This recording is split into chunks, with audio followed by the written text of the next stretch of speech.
good morning, good evening, good day, good time zone, good whatever the hell you've got going on right now. Welcome on in to Blind Dad Does late night stream. What is it, 2 o'clock in the morning here right now? Somewhere around in there? I don't even freaking know. 2:40, 3 o'clock in the damn morning, and I'm starting to stream. Today has been a day, I'll tell you what, we have had a weird one, to say the least, and I have been super stressy like all evening, and I don't know why. I have a feeling it's because I've been craving doing a stream. It wouldn't surprise me if that's what my body's trying to do, but because of it, unfortunately, my sugar levels have been really crazy today. Earlier this evening, I was at almost 300, which is like insane. I haven't been at 300 on my sugar levels in like 2 years at least. It's crazy. I don't get it. So, yeah, maybe. You know, you bring the cray cray, that's for sure, Fox and Bull. I'm assuming it's Bull, but I don't know. We'll see. Anyways, yeah. So it's been a day. You know, we've had a few little incidents with the elder, you know, and that probably doesn't help things with the stressies as well. But, you know, that's okay. We're going to move on and go do some other things. I'm in the mood to paint again tonight. I thought maybe I might do a game, but actually I'm in the mood to do some painting and listening to some stories. So tonight we're going to listen to some stories from The Weird Circle, and I've played a few of their shows on these streams before, and they're really good. Like, I'm going to make sure that I try to find ones that have good audio quality, because unfortunately The Weird Circle is a very, very old show. It broadcast originally in the 1930s. And a lot of times what ends up happening is the people who have worked diligently to archive these shows, they don't always have the best source materials available to try to pull from. They do their best, but, you know, there's only so much that you can do when the original media is either damaged or scratched up or any number of things, you know. So many of those old shows have just been completely lost, and no matter like what kind of modern technology you try to use to try to fix things up, it only goes so far. So I will try to make sure to play the shows that seem to have like the best quality overall to them, just because I don't want to annoy you guys with like weird sounds and that kind of stuff that's going on. I have filtered through a lot of the Weird Circle shows though, and they do seem to be, for the most part, pretty well intact. But there are a couple that are a little off, and we'll know it kind of like when they begin. You know, we'll have a good idea that that's the case. So yeah, we'll go ahead and do that. I have also some news as far as like the YouTube side of things is concerned. For those of you guys that are subscribed to my channel over there on YouTube, again, it's youtube.com/C/Ira Robinson. I'll make sure to put it in the chat here when I'm done speaking, unless one of my mods wants to do it. Anyways, I have been putting together kind of like little packages of these stories to make use of, and so far it's been going pretty well. I've been getting some really nice response to some of the things that I put up. So one of them that I did yesterday is a 4-pack of The Inner Sanctum. Thank you so much, Bull. I appreciate it. The Inner Sanctum is an old one from the 40s and early 50s. Really good show, really popular show at the time. They did over 600 episodes of that show. That's a lot. That's a lot. But unfortunately, only about 150 are still surviving to this day. We have them all here. But I did put together a little collection of the inner sanctum, and I fixed them up as best as I could. And I've got some nice like video footage to go with things while you're watching it. Just for something to have your mind pay attention to or whatever. Or, it's good for also like putting on and going to sleep, like a lot of people do that kind of thing where they'll have one of these old stories playing and they go to sleep. Which is a little weird, I think, to me, but whatever works, man. Whatever works. I have to have my fans on 24/7. So, I get it for sure. But anyways, so the one that I put together and uploaded onto my YouTube channel yesterday is a 4-pack of the Inner Sanctum that are all relating to like death in some kind of way. So I called it the Death Collection Volume 1, and been getting a nice response to it so far. And I'm hoping that with me doing this kind of thing, it's like these kind of like old stories are something that I've always been interested in, and it's one of the reasons why I got into making audio dramatizations of my own stories as well. Listening to the way that these folks in the day did these whole huge theatrical productions of these stories that they would write always fascinated me. And so it's what inspired me to do my own. And having the chance to put some of them out there for people to listen to, I think it makes me feel pretty good, and in a lot of ways, I think that doing something like that is really important as well, because it preserves a part of history that is really quickly being lost, and it preserves a type of theater as well that's quickly being lost.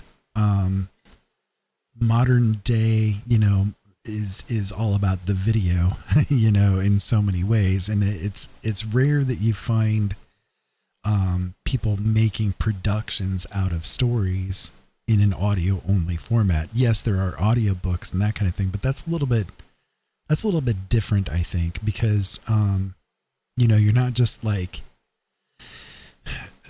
audiobooks primarily are a for-profit kind of business, whereas a lot of these stories that were being told, yes, it was for profit in the end, of course, because they had to be paid to do it, but they put it out for the masses to listen to, and of course then they got paid because of commercials, just like television, but it's like they were very much a passion project for a lot of these people that did the productions back then,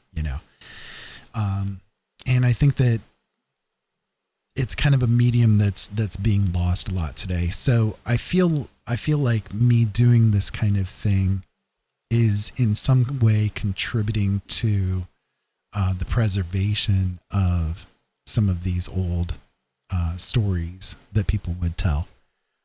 And I like that, it makes me feel kind of good. So anyways, I'll get off my soapbox and get on with doing some painting. And I hope that you guys will enjoy whatever might come out. I don't know. We'll see what ends up happening. But yeah, we'll get to it. We're going to do the weird circle for a little while and see what happens from here.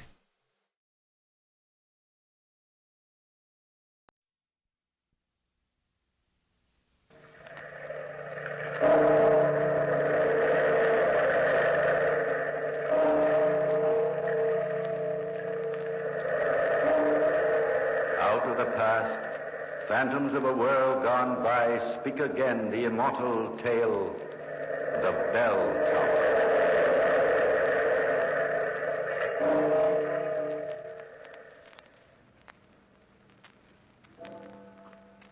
Here is the ruin of the famous bell tower built by the great Bonadonna 4 centuries ago.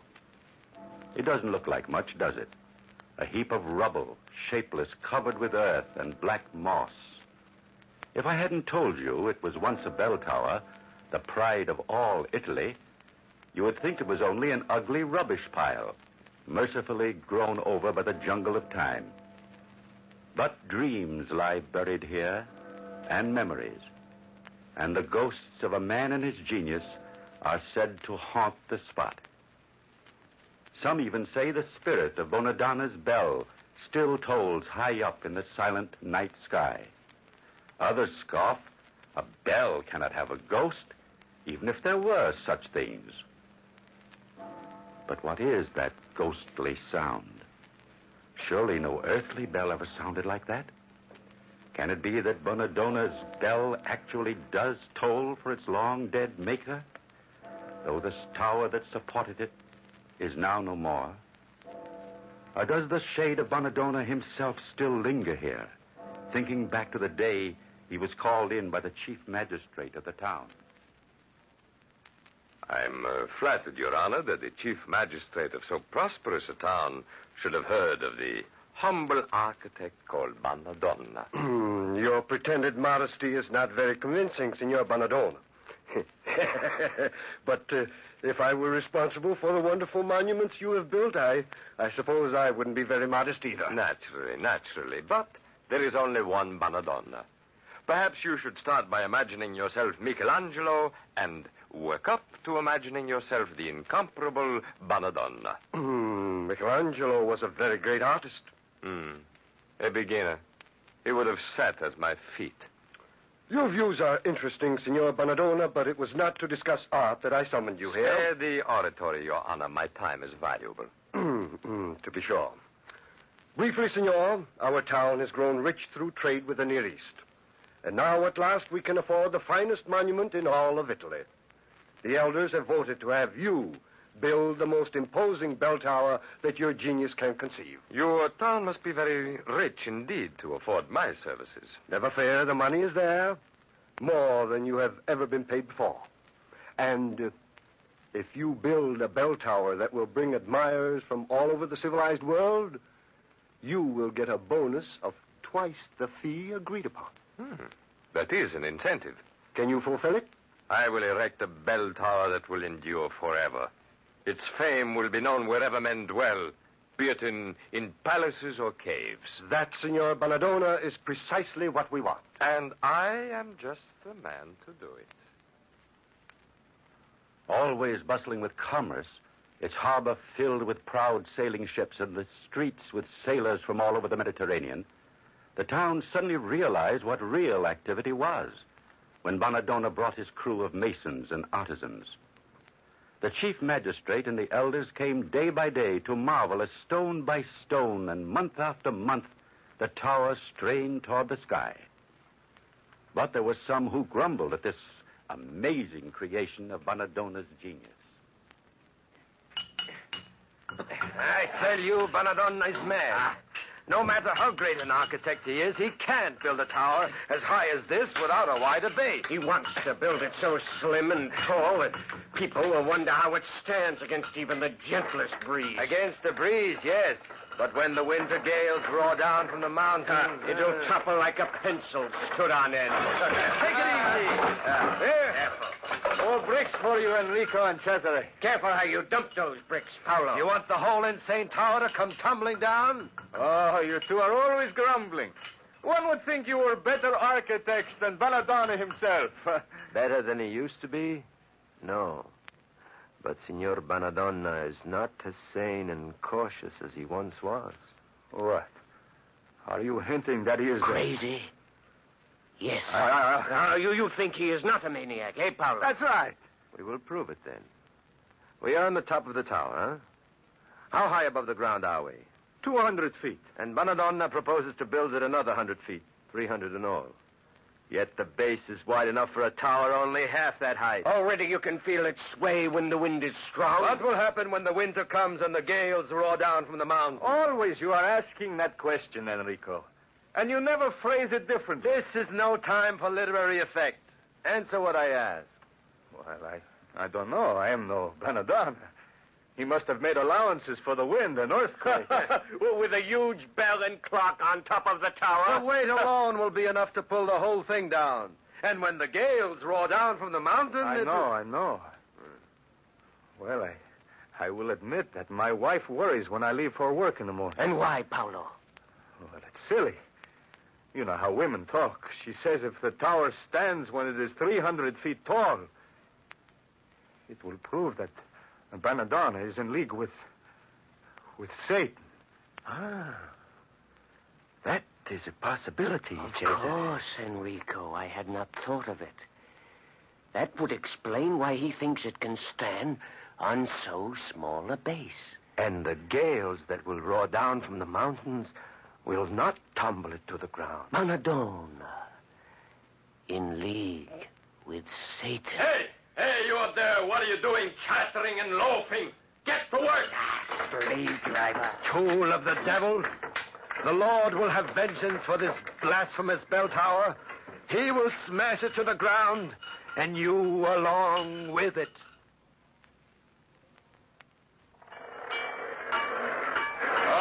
All right, you incompetent fools. The metal is molten. Swing it over to the mold. Ready now. Into the mold. Pour. There. Everything is finished. Now all we have to do is wait for the bell to cool in its mold. And then haul it up to the top of the tower. Signor Banadonna. What is it, Paolo? The men and I, we have been talking. My wife, too. Of course, you know what women are, but it's different with the men. I mean, we're all experienced. We've worked with you a long time. What in the name of heaven are you gabbling about? You dare to use that sacred name, you? Name of the saints, who has a better right than the great Banadonna? Will you come to the point? It is at the bell tower, Signor. There is only one way that a tower so high can be supported by so slim a base. Yes. Which way is that? By a pact with the devil. You fools! You superstitious apes! I am hundreds of years ahead of my time. I worked out mathematically every stress and strain before the first shovel dug into the soil. Heh. I don't need Satan. My science is enough. But, Signor, look at the size of the bell we are casting. When we pull it up to the top of the tower, its weight will make the whole thing... Stupido vigliacco maladesso! Signor Banadonna, what are you going to do? You won't stop me! Signor. You hear? Signor. This tower is my dream! No, Signor! I'll kill you! You Signor. won't interfere with my plans! Go in! There. That will teach you to meddle. Does anyone else want a taste of the same medicine? I thought not. All right. Remove the body of this poor dead fool. And then get back to work. And I'll stand for no more nonsense. Or Paolo will have company in the graveyard. You will hang for this. The great Banadonna? Hang for the killing of a stupid pig? I know. There is no court that would convict the greatest architect in all Italy. Poor Paolo. How are we going to break the news to his wife? Look, with one blow of that murderous ladle, that devil's accomplice smashed in his skull. See how the blood is spattered everywhere. Oh, Enrico. What is it, Cesare? Look at the bell we are casting. Dio mio. A drop of Paolo's blood splashed into the molten metal. It is an evil omen.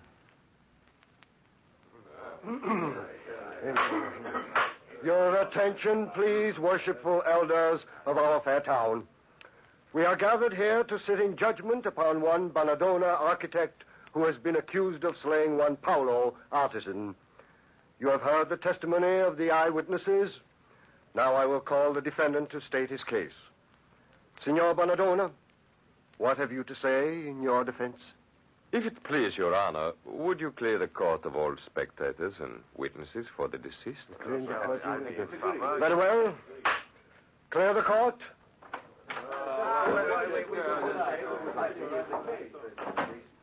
Thank you, your honor. Now, Signor Banadonna, is it or is it not true that you killed Paolo the artisan, with a blow of a heavy utensil known as a ladle, which is used for pouring molten metal? Yes, I did, Your Honor. Then you plead guilty. Oh, no, Your Honor. I would not do anything like that to harm your interests. Eh? How would your pleading guilty harm my interests? The bell tower I'm building is a very costly monument, is it not? Naturally. Our town is rich and we want nothing but the best. But a half-completed tower would be the laughing stock of all Italy, isn't it so? Not to mention a waste of the money that has already been spent on it. You have a point there. I can imagine the scene 100 years from now. Visitors from some distant land are gazing at the topless monstrosity. Oh, how sad, one of them exclaims. This could have been the most beautiful bell tower in the whole wide world. Why was it never finished? Do you not know, asks another. The architect, the maestro Bonadonna, slew a meddlesome fool who got just what he deserved. But Bonadonna was hanged. The tower was never completed because nobody could duplicate the great architect's plans, and the art of designing monuments was set back for many centuries. Oh, what a pity, the first one laments. It's enough to wrench even a tyrant's heart. Of course, justice must be done, Signor Bonadonna. Justice has been done. Paolo would have worked his fellow idiots into a superstitious rage, and all the money you have invested in the tower would have gone for naught. Yes, Signor Bonadonna. Yes. We, the elders, and I have the sacred duty of handling our neighbor's money. Therefore, it is my opinion that you acted wisely and in the best interest of the town by quelling the threatened revolt. Do you agree, venerable colleague? I agree. I think it is. Then, Signor Bonadonna, we absolve you of all guilt in the death of one Paolo Artisan. Thank you, gentlemen. I knew you would not allow justice to be undone. And now I shall return to my work on the bell tower, which I will force to completion as speedily as possible. Addio.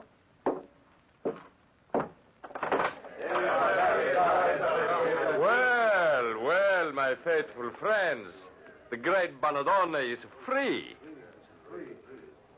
Why is it that some of you do not look properly joyful? You are free now, you tool of Satan. But Paolo will have his revenge from the brave. And soon.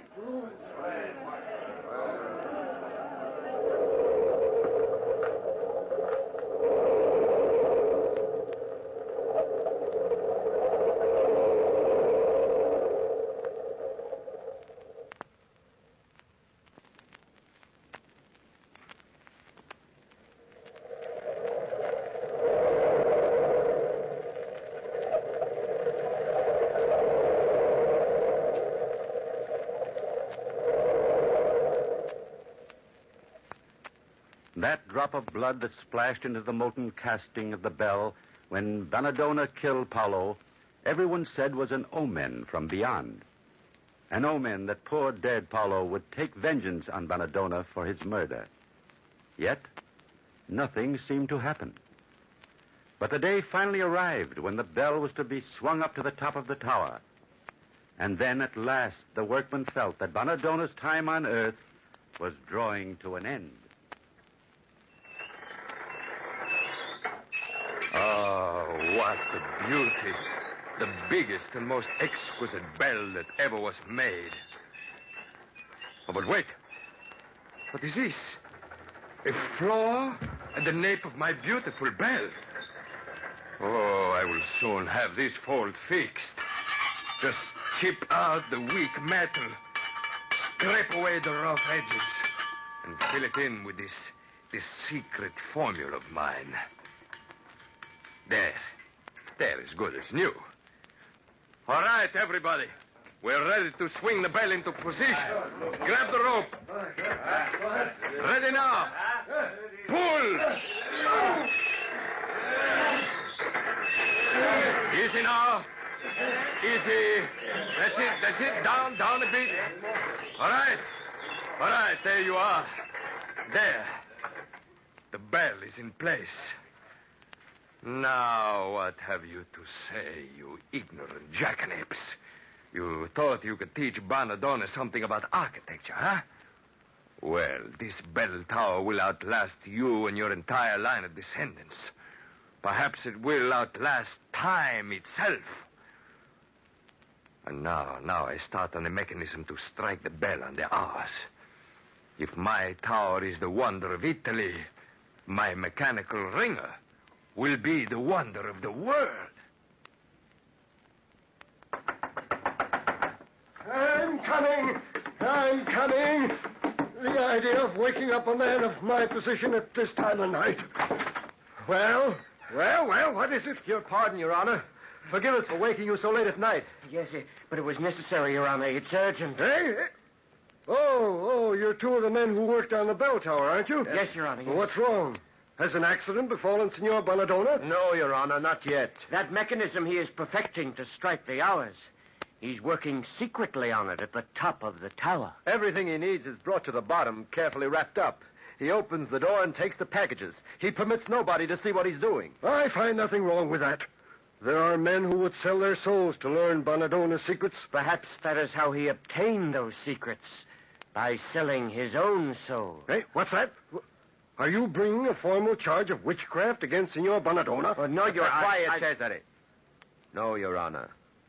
We have told you that everything is brought to the bottom of the tower for Signor Bonadonna. That was a mistake. There was one thing he went out and got himself. Yes. It was an object the size and shape of a man, wrapped round and round with a white cloth. If one were to dig up poor dead Paolo from his grave, Your Honor, and carry him furtively to the tower late at night, still clad in his shroud, that is the sort of parcel one would carry, the sort we just saw Signor Bonadonna carrying. A corpse, an automatic ringing mechanism, and utter secrecy. There is a sinister logic about the combination. There's only one way to be certain. Yes, Your Honor. That is why we brought these shovels along with us. Careful, Chester. Hurry, Enrico! Cesar! Yes, Your Honor, yes. This confounded night air was always hard on my arthritis. And here in this deserted graveyard, it seems still worse. We're almost out of the coffin, Your Honor. I've struck it. Good. Now, make haste. Come, scrape away. All right, Chesney. The top of the coffin is cleared. Now give me a hand in opening it. Right. Easy. There. But Paolo's body is still there. Paolo is still here, Your Honor. But Signor Bonadonna could be using another dead body for his automatic mechanism. You are right, Cesar. I will speak to Signor Bonadonna the very first thing in the morning. I heard something very disturbing yesterday. You, Signor Bonadonna, are reputed to be making your secret ringing mechanism out of a Yes, corpse. I see. One brought back to life, of course, enslaved by my wizardry to strike the hours forevermore, huh? Naturally, you have a certain measure of proof, Your Honor. Oh, yes. You were seen carrying what appeared to be a body wrapped in a shroud. It was late at night, and you were hurrying toward the tower as if wishing not to be observed. It is my inflexible practice never to display my inventions until they can safely be shown. That time will come when the tower is thrown open to the public. Well, when will that be, Signor? Tomorrow at noon, Your Honor. And you will see that you and your precious townspeople are the worst pack of meddling fools that ever handicapped a genius. Now, if you will excuse me, I shall return to my work. What a strange man. I was so sure of myself. Well, we will know tomorrow if the rumors are true.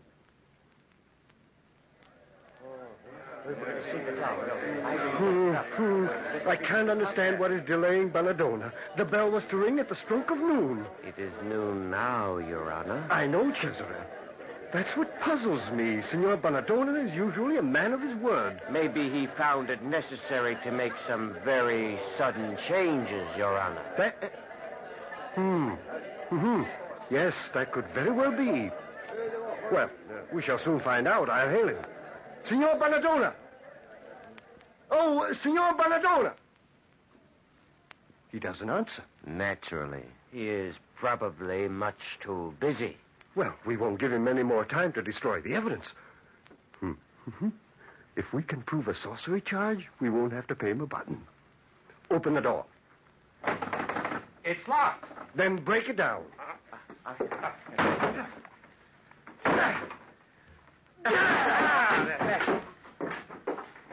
All right, men, follow me.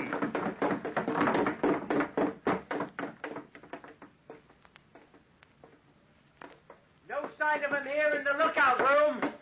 I'll see if he's in the clock room. What a climb. 300 feet straight up into the air. Your Honor, come here. What is it, Enrico? There, Your Honor.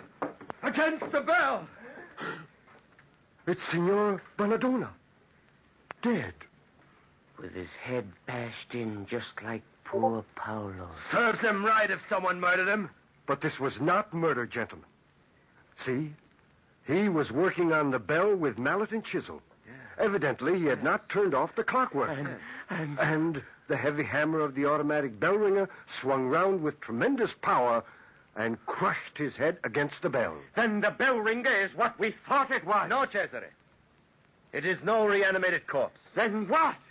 It is an amazingly intricate bit of machinery, more ingeniously wrought than any I have ever seen. And so Signor Bonadonna was not a tool of the devil.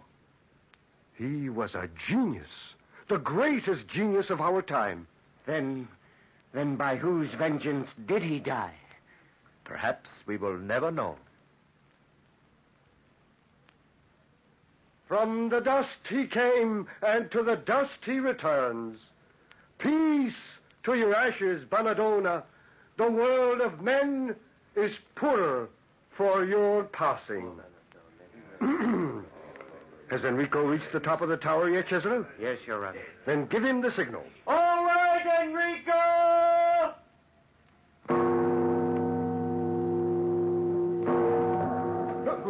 What's wrong? The bell is gone loose! We're going to get the whole tower! It's collapsing!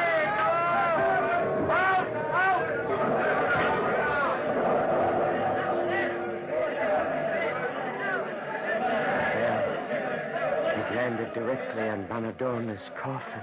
And drove him so far into the ground, we won't have the expense of the funeral after all. But is it... Yes, Your Honor, just as we thought. What are you jabbering about? The bell, Your Honor. There was a flaw in it where poor Paolo's blood splashed into the molten metal as it was being cast. Signor Bonadonna thought he repaired the flaw, but he hadn't. Hey! And what has that got to do with this calamity? It was right there, Your Honor, that Bonadonna's famous bell cracked. And Paolo has taken his vengeance from the grave.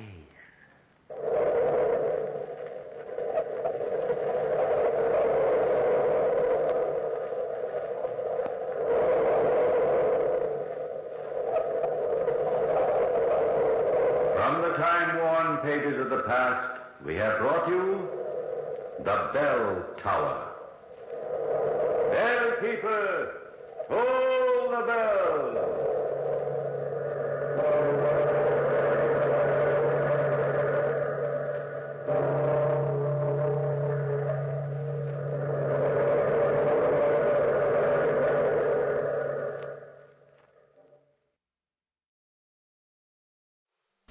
Well, that turned out interesting. Little twisted, but very interesting. A little story of vengeance for you there. That's some real vengeance. I'm trying to get a start on this picture. I don't know where it's going to go. I had maybe a little bit of an idea when I first started rolling into it, that I wanted to do kind of maybe a Grim Reaper-y kind of a thing, but I don't know. We'll see what ends up working out with it. If I can get it to work out okay, I'll run with it. But yeah, that escalated quickly. It sure did. All right. Well, we'll move on to another one. Let's see what this one has to offer us today.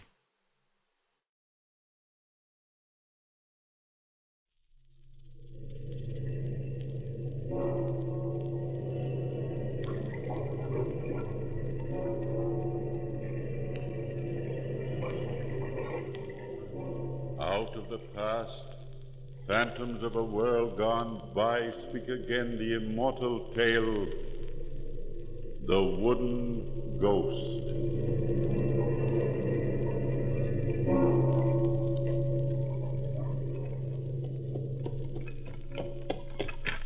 Mynheer Dow, look yonder on the road. Well, what is it, Vandriel? A man hailing us to stop. What shall I do? Where? I don't see a thing but darkness. He may be a highwayman. Do you have your pistol? Oh, yes, I see him now. Stop the carriage, Vandriel. The man may need help. Now, where did he go? Vandriel, can you see him from your box up there? No, Mynheer. He disappeared. Oh, look, Mynheer Dow. There in the shadows beside the road. A tall man in a cape and wide-brimmed hat. Vandriel, drive on. Coachman, hold the reins. Mynheer Dow, what shall I do? He's coming toward the carriage, Vandriel. Wait.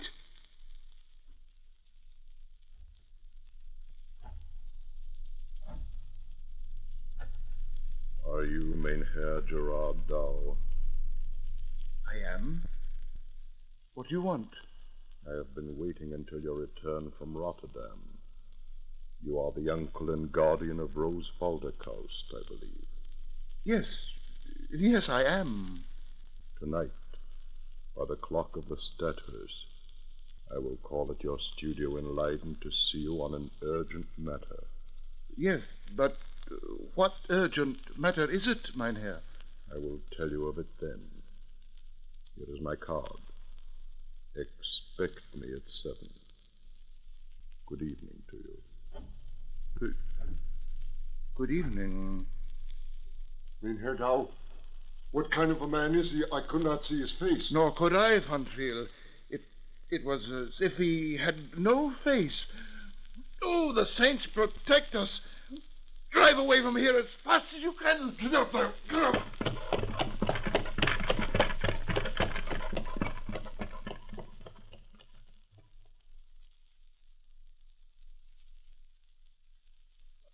And I'll admit your good uncle's the best teacher in Holland, but without a shadow of doubt, I'm his most promising student.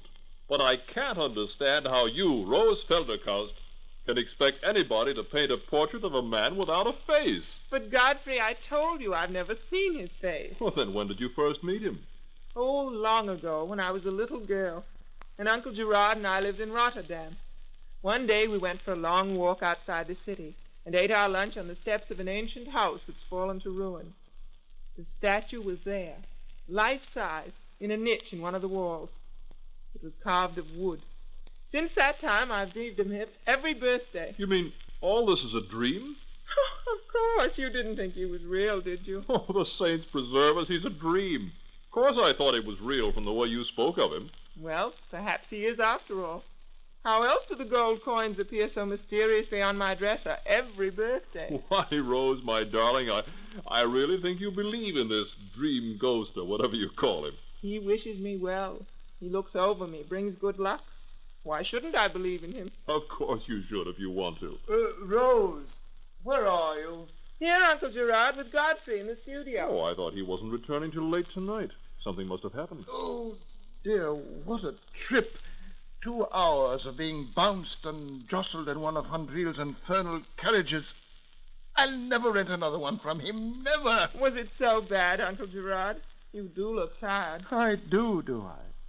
Well, I am. Oh, now, where's your new frock? Go, put put on your new frock, Rose. Look pretty for Godfrey and for me this evening. But I was planning to wear it tomorrow on my birthday. But girls should always look pretty, birthday or not. You run along, Rose. Put it on. All right, if you say so. Dinner will be ready before long. Oh, there. She's gone. Godfrey, the most extraordinary thing happened to me on the road to Rotterdam just a little while ago. What time is it now? Oh, a little before 7. Oh, we've made it. Had to drive like fury, but we've made it. Godfrey, listen and I'll tell you what happened. Then he walked away quickly into the darkness. I tell you, my boy, the hairs on my head. Oh, there's the Studhurst clock. Godfrey, don't leave me. You stay here. Face him with me. Of course I will, sir. Oh, but the card. What does the card say? Here, read for yourself. You'd better turn up the lamp a little. Yes, sir. Well, how strange. Reuzel van der Heusen. Rotterdam, Manor House of the Boom Key. Gentlemen. Godfrey! How do you do? Did I startle you? I'm sorry.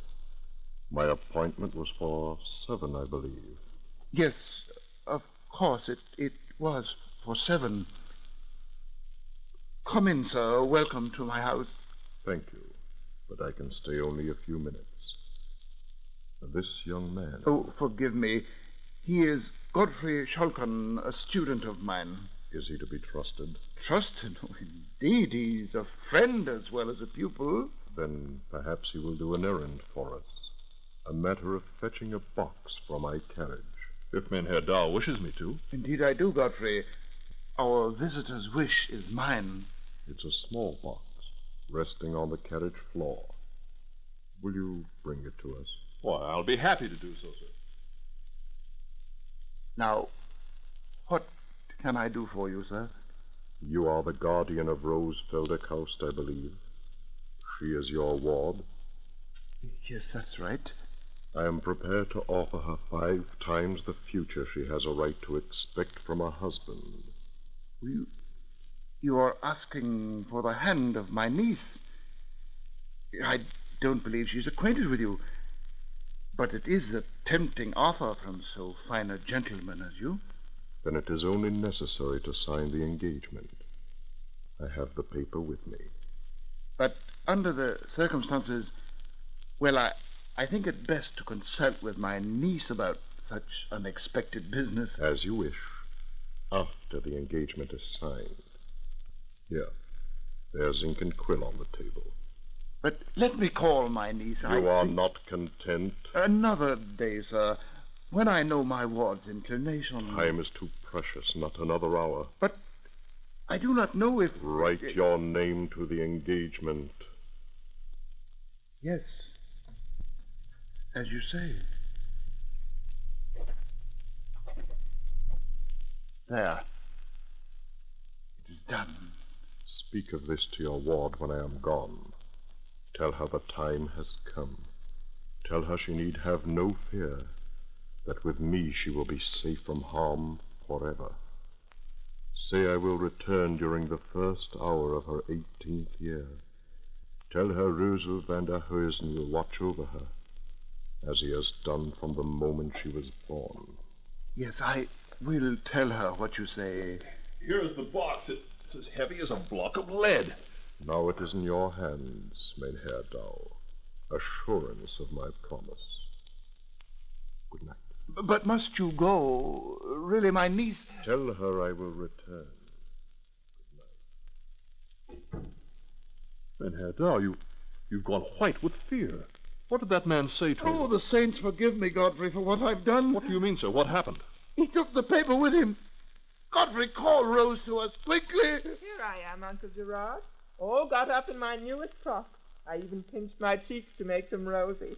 Now do I please you both? Rose, my child, I've done a terrible thing. What is it? What happened, Godfrey? Your uncle had a visitor named Reuzel van der Heusen. What? Reuzel? Such a man was here. And demanded that I sign the paper. An engagement in marriage for you, Rose, and this This man who says you are acquainted with him, that you'd welcome his proposal. An engagement paper. Rose, did you know anything about this? No, of course I didn't. Russell isn't a real person. He was quite real to your uncle and me. Look what he left. A box full of gold, ancient gold coins. Gold? For me? Then it's true. He is real. It's my birthday gold, Godfrey, don't you see? Menherdau, let me have that card. Yes, of course, my boy. Here it is. I'm going to find out what this is all about before it's too late. Godfrey, where are you going? To Rotterdam, that's where I'm going. To look up this Russell van der Heusen at the manor house of the Boom Key, wherever that is, and bring back the engagement paper. Godfrey, wait. Oh, what is he doing? Uncle Gerard, stop him. There's no need. No, my child. Let him go. I, for one, will welcome information about this stranger. But didn't this man say who he was? Didn't he ask to see me? No, my dear. And he was gone almost before we knew it. He did say one thing, though. He said to tell you that you need have no fear, that he'd return during the first hour of your 18th year. The first hour? Then that's tonight. 5 hours from now. Uncle Gerard, tonight.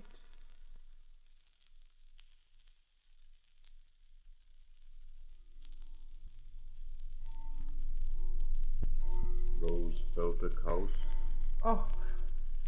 Oh, who is that in the garden? It is I. Come to you as I said I would. You are Russell. Of course. Don't you recognize me? Yes. The wide hat, the long cape. Just as I used to dream of you on nights before my birthdays. But I don't understand. I thought you were a recurring dream. And so I have been. Till now. My Uncle Gerard waits for you in his study. And I was waiting here in the garden until he called me in. You didn't see him. We have nothing to say to one another. You and I will set the marriage time. Come. We have much to say. I'm afraid, Mynheer. The fear will go. Take my hand. I cannot leave the garden. But there is much I would show you. And at last the time is now. It has been too long. My carriage waits on the street. Will you take me away?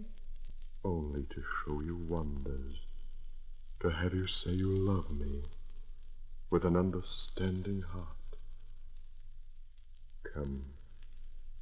Here is the garden gate.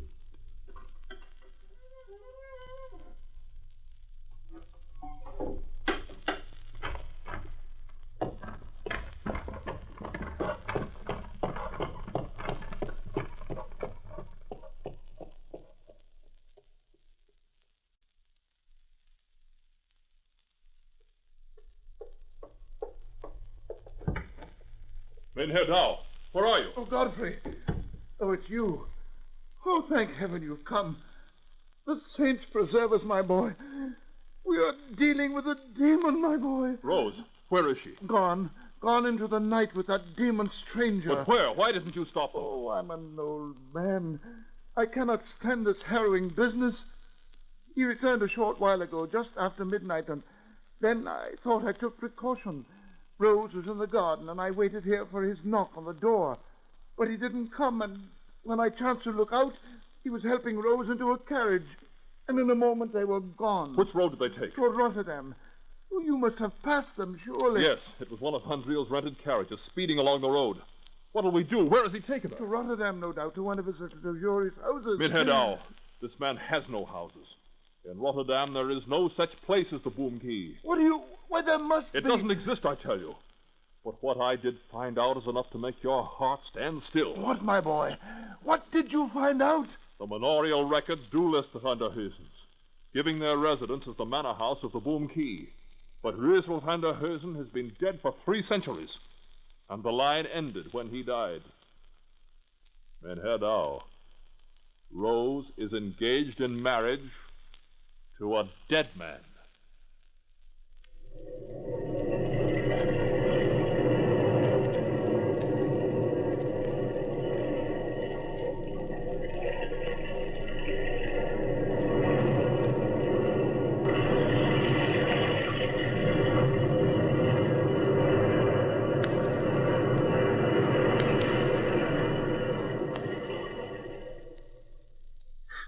What, my boy? What did you find out? The manorial records do list the Van der Heusens, giving their residence as the manor house of the Boom Key. But Rösel van der Heusen has been dead for 3 centuries, and the line ended when he died.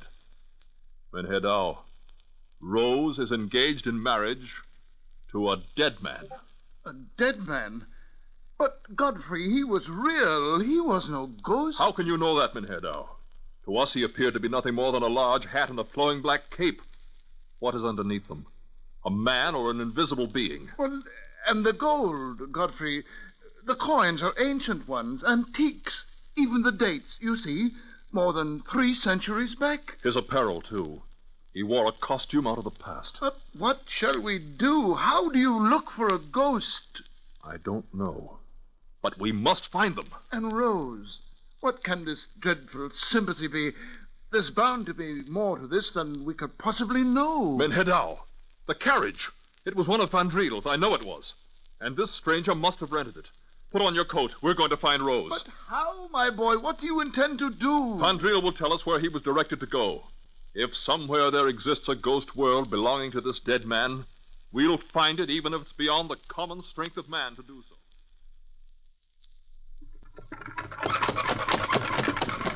Van Driel, drive as fast as the darkness will allow you. Are you sure you can find the place? I think I can. It was some miles this side of Rotterdam, by a little road that ran next to a canal. And, Padril, did they just disembark in this deserted place on the road? That's right. He said drive until I saw 2 men standing to one side of the highway. But, Van Driel, when did this stranger hire your carriage? Well, a little before midnight. I heard a loud knock on my door, and when I opened it, there he stood. What did he say? Said he wanted to hire a carriage and offered me a whole sack of gold. Naturally, I couldn't refuse that, even if it were a funny time of night. He said he'd meet me in front of your house, Mynheer Douw. And you waited there? Until he came out of your garden gate with your niece. So he told you then to drive toward Rotterdam until you saw these men waiting on the side of the road. What were they like? I really couldn't say, sir. I mean, it was very dark. I could only catch a glimpse now and then of their clothes. Looked very old-fashioned, they did, though. I think one was a footman and the other a coachman. Yeah. I saw a very ancient and dilapidated-looking buggy standing on the narrow road that branched off from the highway. But they took this second carriage to where? Oh, don't see. It is hopeless, my boy. How can we ever trace them? Did he mention where he was going, Van Driel? No, he didn't say a word. But this road, what road is it? Do you know where it goes? Well, if I remember rightly, it runs a few miles over the moors to an old house that's fallen to ruin. It's far off the beaten track, and nobody ever goes there. Then that must There's be... the name for it. An ancient manor house it is. Called the Boom Key, I think. The Boom Key? Godfrey, it's the very same. The Boom Key. So that's where it is. Yeah. Mynheer Douw, the Lady of Good Luck rides with us this night. Van Driel, take the road to the ruin. To the Boom Key. Yeah.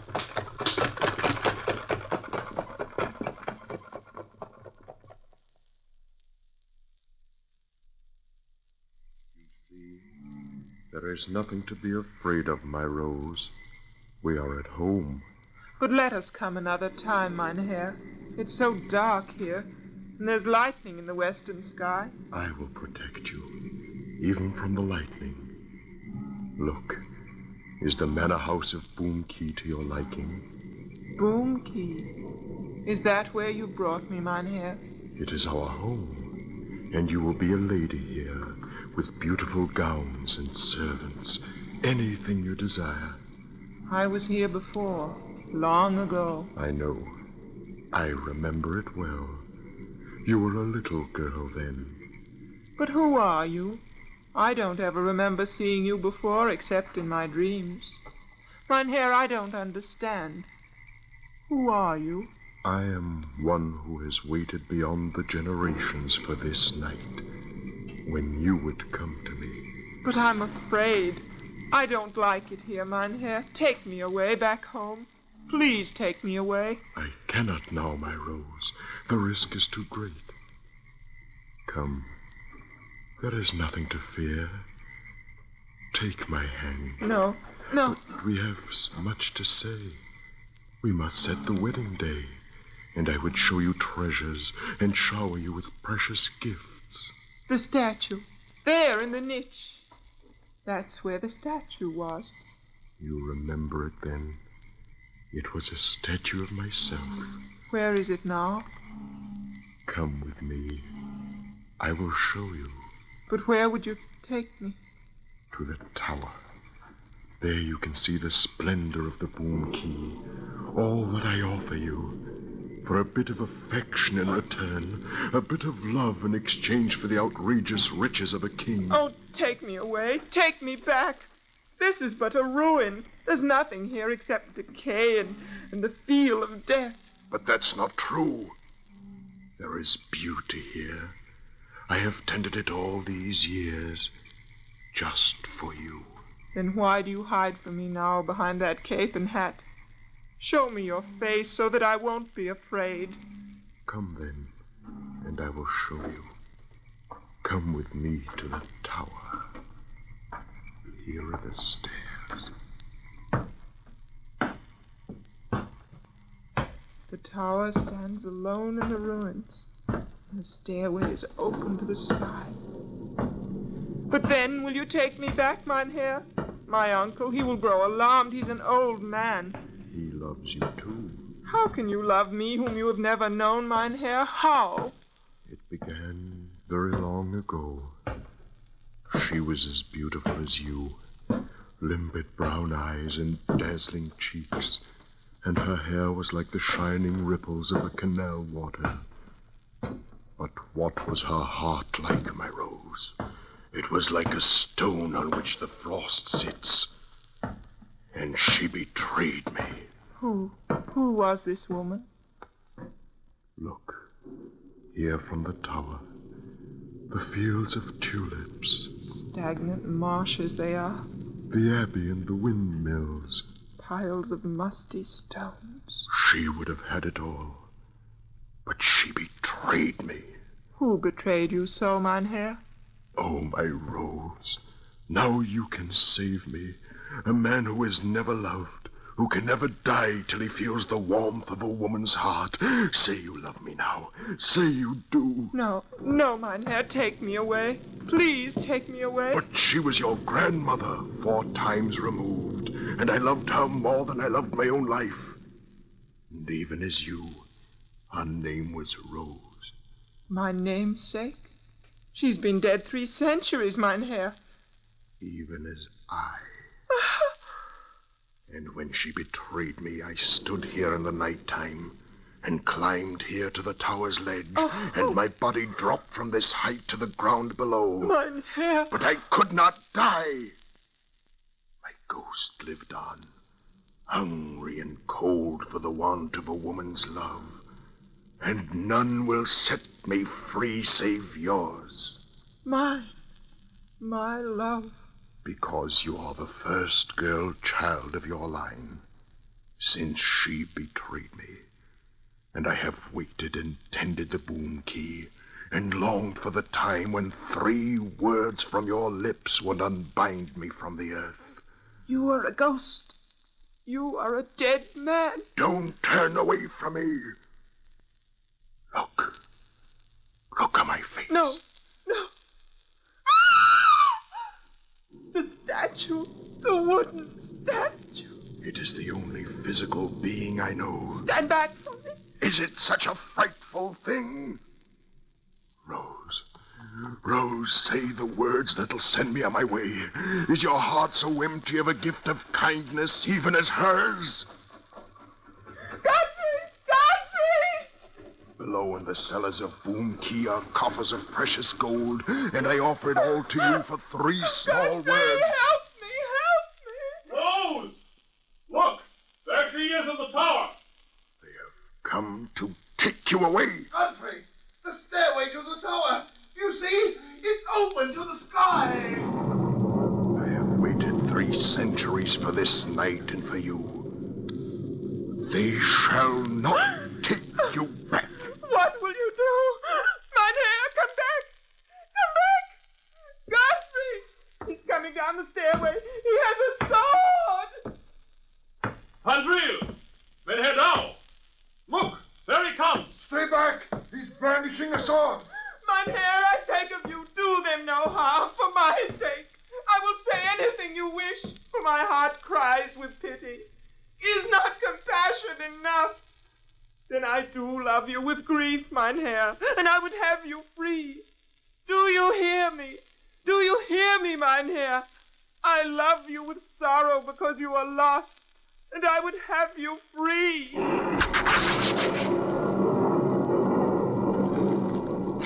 Look! The lightning struck him and he fell to the ground. The figure burns like kindling. Oh, what a terrible thing to see. Look, how straight it lies, like a statue of wood. Rose, oh my darling, are you all right? Godfrey, I was so frightened, so afraid. But now it's all right. You're safe. And the ghost is destroyed. Look where it burns. He was a ghost in a wooden statue. A phantom caught between 2 worlds and belonging to neither. Come, my child. Let us leave this dreadful place. It's like a tomb here. Now he is dead, Uncle Gerard. When I said the words, did you see? The lightning set him free. Yes, my darling. We saw. And above all, he wanted me to say I loved him. He gave me the riches of a king, Godfrey, just to say I loved him. The carriage is waiting, Mynheer Dow. We're coming, Fandril. And he meant no harm, Godfrey, for his heart was full of kindness. He was lost. He had no place to go. And the sword was only a wooden one, after all.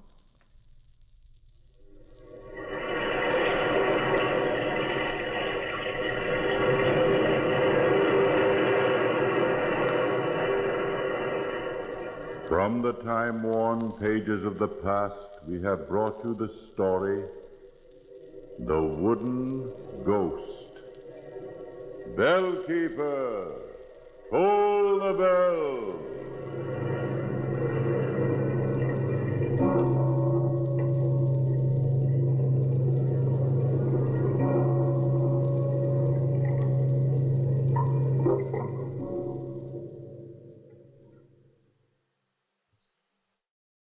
The Wooden Ghost. Indeed. That was an interesting story. I liked that one. So, yeah, I started on that other painting. I was not satisfied with how it was going, so I just said, you know what? Nah, never mind. We're going to skip that one. And so I'm going to move on to another one. We're going to see what happens with it. Hopefully I can do something. I don't know.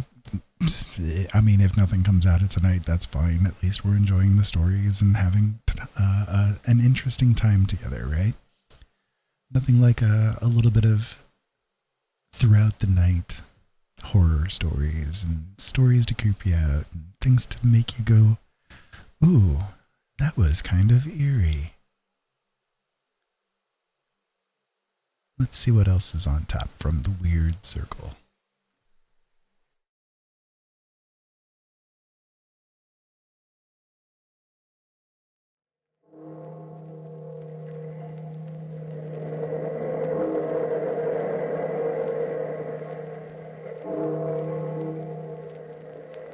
Out of the past, phantoms of a world gone by speak again the immortal tale, the possessive dead.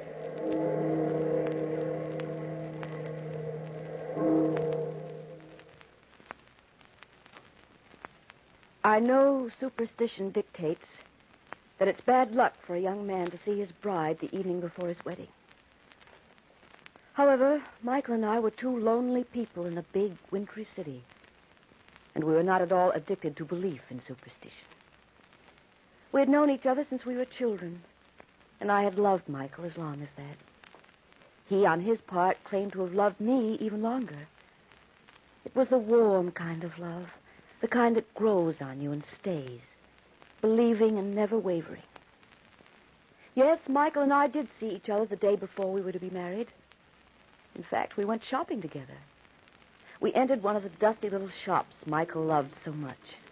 It was warm in there, musty, and sort of attic-like. Ooh.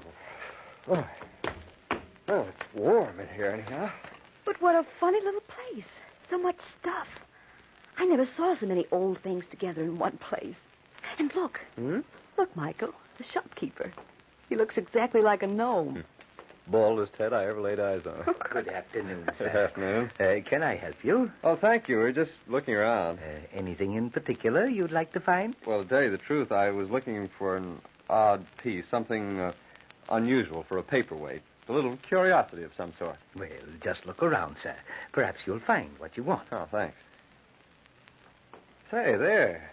That looks like just the thing. Oh, no, sir, no. I'm sure that wouldn't do. Well, why not? It's beautiful. That's the most beautifully modeled foot I've ever seen. It's not heavy enough for a paperweight, sir. And besides, you wouldn't want to pay that much just for an ornament. Well, it can't be too expensive, especially if it's not heavy. Bronze, isn't it? No, not bronze. Huh? Oh, here, I'll take it off the table. It shouldn't be there anyway. Oh, that's lovely. Must have been near some perfume, too. Smell that scent. Well, Michael, it seems almost real. Perhaps you'd like one of these little plaster gods, sir. Something Chinese or Mexican. They're very nice. Let me see the foot. It's $50, sir. $50? Oh, don't be ridiculous. Oh, Michael, perhaps the man doesn't want to sell it. But I like it. I'll never pay $50 for it, though. But that's the price, sir. Now, you see, you don't really want it. Perhaps one of these glass globes would do. Let me see that foot. Very well, if you insist. But don't drop it, sir. For heaven's sake, don't drop it. Oh, why should I? Oh. Michael, what happened? You dropped it. You dropped the foot. It... What, Michael? What's wrong? Here, I'll pick it up. No, don't, Eleanor. Don't touch it. Michael! It moved in my hand. It what? Oh, it must have been our imaginations. It does feel almost alive, though, doesn't it? No, Michael, I felt it, too. That foot moved in my hand as I picked it up. I'll sell you that foot for $1, sir. All right, it's a bargain. No, Michael, please don't. Please, Michael. First, though, tell me what this foot is made of. That, sir, is the foot of the mummy of the Princess Hymonthus. It was stolen from her tomb 1,000 years ago. And probably stolen from the museum 10 days ago. Very well, sir. Here's your $1. Michael. Sounds interesting, doesn't it, darling, to own a mummy's foot? A paperweight that moves under its own power. Come on, darling. Don't you feel a little sorry for poor Hymonthus? Losing a foot like that? No, Michael, no. There's something horrible about that foot. Something we shouldn't have anything to do with. And he was so anxious to sell it to you after... Come on, darling. Don't let your imagination run away with you. It couldn't really have moved. We just thought it did. You know, this will be a good story for Harry tonight over dinner. Where is it he's taking us? The Greystone?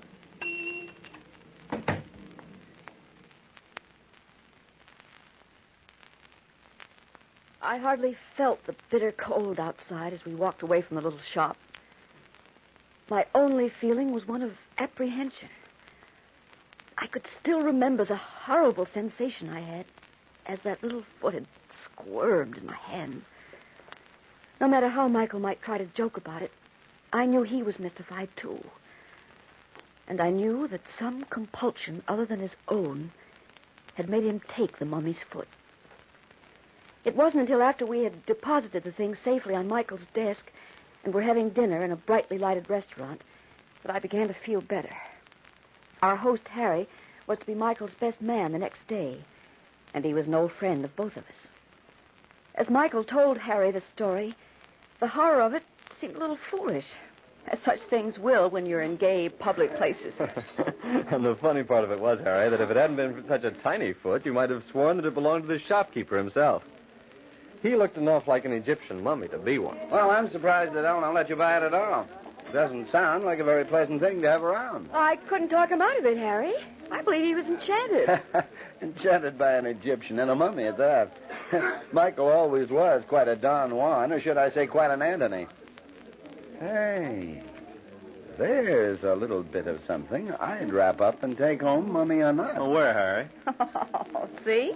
He's interested already. You're right, Harry. I believe he is a Don Juan. Say. Not bad. Oh, where is she? Right over there to my left. You can't see her very well, Eleanor, but she's really something. All dressed up in a long white dress and has on an emerald bracelet. And what eyes. Oh, my. Yes, I can see her in that mirror over there. But look how she's watching Michael. Harry, I don't like her. Don't worry, Eleanor. We'll get him to that altar tomorrow if we have to hog-tie her. Well, she's... I feel as though I'd seen her before somewhere. In a dream. Somewhere. Something terrible. Something that makes me feel afraid of her. Nightmare, no doubt. You know, she must have passed right close to our table when she came in. I can smell her perfume. Oh, you know it's hers. Well, it smells sort of Egyptian, you know, and she looks Egyptian. Egyptian? Michael, that perfume, it's the same. Same as what, darling? The same perfume I smelled on that mummy's foot this afternoon. What an imagination. Eleanor, darling, you look so serious. Don't be so afraid of silly things like this. There's nothing wrong, nothing at all. But there is, Michael. I can feel something wrong in the very air. What sort of thing? I don't know, Michael. Something horrible. An awful premonition. What can happen as long as we have each other, darling? I don't know, Michael. Nothing really, I suppose. Nothing natural. But what if there were ghosts? The spirits of the dead around. Suppose for some reason they wanted one of us. Eleanor, darling, don't get so worked up. Those aren't things to think about. Especially on the night before our wedding. Look, here we are in a brightly lighted restaurant, and you're talking about things that belong to dark houses and cobwebby attics. Things that can't touch us here. You're talking as though you do believe those things exist, though. Now, look, here, you two. I'm sorry if I brought up a delicate subject when I mentioned that woman over there. It isn't that at all, Harry. It's just that, well, Eleanor and I, after this afternoon, I guess we're both rather worked up. Michael, I'm really frightened. That woman, she keeps watching us so strangely. What if... Oh, my darling, let's forget about her. Let's forget about everything but ourselves for tonight. Just think, tomorrow we'll be married. It'll be the beginning of a new life. A life together. And the carrying on of an old one, too. And never forget, dearest, if anything should happen, I'll always be there when you want me. I love you, Eleanor. Always, Michael. You'll never have to call for me. I'll be there. I will, too, darling. Always. Nothing can ever come between us and tear us apart. Nothing. I swear. Can you be so sure? Michael! Didn't mean to startle you so much. It was just that I couldn't help noticing that you had noticed me. Well, I'll be... Michael, you're a better Don Juan than I thought you were at that. It's the lady with the emerald bracelet. Yes, it is Michael, as you call him, who attracts me here. I beg your pardon. You don't mind if I sit down, do you? Well... Yeah, that's better. You see, love is an especial study of mine. And this love that you think you have now, it's very interesting to me. Yes, very interesting. Michael, Sit still, darling. Don't leave now. Hold my hand tight. You've guessed right, you people. I am an Egyptian. And being an Egyptian, my looks are rather different, shall I say, from yours. Nice difference, though, madam. Mademoiselle, if you please. The women of my country have great beauty in the eyes of you Western men. Yes. So you two think yourselves in love. Very much in love.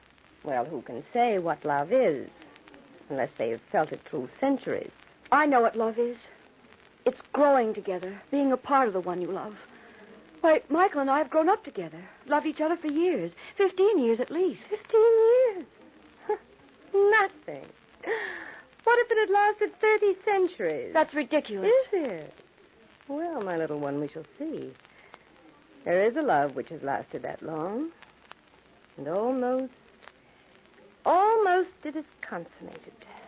Perhaps tonight. Tonight? Think of it, Michael. Michael.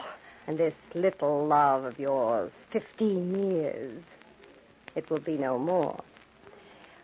For it is I who have loved through 30 centuries. We cannot talk of that here, can we, Michael? Well, why do you ask me that question? Because it affects you. You more than anyone else. As for you, Eleanor, not you nor anyone else can interfere. Michael, send her away. No one can send me away. That would be like trying to send the very air out of this room. Who are you?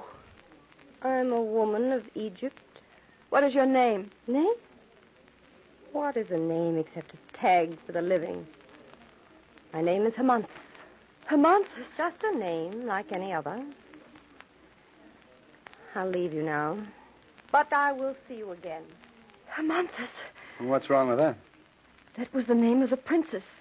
The mummy's who Michael bought. It's a coincidence, Eleanor. It must be. It seems as though there's a dreadful net stretched around us, coming closer and closer. Oh, Michael, ever since you saw that foot, you seem to have done everything you could to put yourself in his power. Why did you buy it? Why did you? Power in a mummy's foot. Look. She's waving back at us. She's waving as though she wants me to go away. And she's pointing at you. Michael, no one else seems to see her at all. Now, forget about her, Eleanor. Forget her. She's crazy. No. Look. Michael, Harry, look. What? Look how she's walking. She limps. Almost as though one of her feet was missing.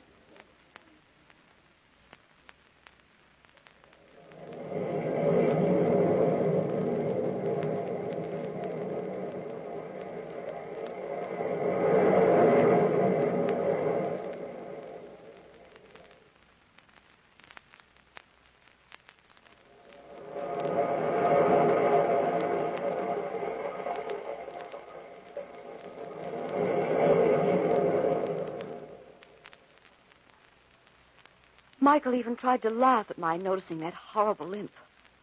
But I could see that he was wondering, too. Perhaps something distant, something dimly remembered, had begun to come into his mind, and he was rejecting it forcibly. It was later, much later, when I was in bed, that I knew Michael was in danger. I wanted to get up, but I couldn't. I struggled and tried to force myself out of bed, but I couldn't move a muscle. Finally, after what seemed hours, it seemed as though I was in the deepest sleep. But everything about me was very clear. Perhaps I had got up after all, for it seemed all at once that I was in Michael's room, and she was there talking to him. His eyes were open, but he didn't seem afraid. He seemed almost hypnotized. I stayed invisible, back in the shadows. Centuries ago, Michael, I took the life of the woman you loved so that you might be free to love me. I, the daughter of the Pharaoh, went on my knees to you then. But now the secrets of the universe are open to me, and it's you who must obey. How did this happen to me? I don't understand. The shopkeeper knew the legend, and he feared it. He didn't know why, but he knew that in whose hand the mummy's foot moved, to him must he sell it. But how could you come back? For murdering, I was condemned. Condemned to wander in eternity, scorned and barred from the regions of rest. But in the centuries that have passed, I've discovered the secret of returning. That if some token, some real part of myself were left among the living, I could return for it. I could come back. And the token? It had to carry with it some real essence, some true part of myself. And then, 1,000 years ago, that foot was stolen from me. I waited and waited, for I knew that sometime that would lead me to you. But I'm not the same man. I'm not the man you loved. I'm here now, alive. Do you think that I've watched the progression of lives through eternity with no purpose? No, Michael. You are the man, though you don't remember. You have the same life. You have only a different body. You have the same honest and beautiful soul you had then. It's your life, Michael. Your life and your soul. That's what I'll take with me. I couldn't hold you before, but I can take you now. Come, Michael. I do not need to touch you now, but it's better if you take my hand. We have a long journey to make. Go away. No. Oh, if I could only move, if I could get up, if I could do something. What's holding me? The journey's long, Michael, and we must hurry. If I must force you, I must. Leave me alone. I won't come. I won't. I can move. I can move. Let me. I'm almost out of bed. I'm almost standing. You've moved only a little with all your struggle, Michael. Here, I'll only touch you again and you'll be better. No, no. Oh, I'm so dizzy. So weak. You'll come now, won't you, Michael? I can do nothing else. Yes, I'll come. As Michael fell to the floor beside his bed, something caught my eye. A little shiny thing hung on a chain around his neck. It was a silver charm I'd given him, engraved with my name. But he loved it and wore it always. Seeing it there somehow gave me hope. I had no way to get it. I wanted to, for it might be the means of his return. But how could I? I didn't dare even show myself. Suddenly we seemed to be in great darkness, speeding through nothingness. Where are we? We're on our journey, Michael. We're passing through the absolute, the period between time and space. It's the only channel through which a spirit can return to the lands of the living in his own body. It's horrible, horrible. We've flown through the liquid parts, the parts that are without light, past the half-formed shapes of those already dead, and those as yet unborn. See, we're here already. Where? This is a lonely place. Cold hills and deserts all around us. This is the place where my body was buried. Deep inside this mountain, Michael. See? We're inside. Deep down in the earth. Sealed in with a great stone.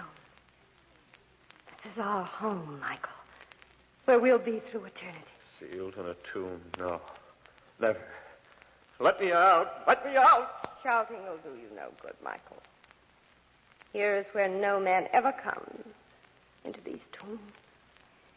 In the thousands of years we will be here, Michael. Your span of life will pass again, but we'll always be together. I will get out. Never, Michael.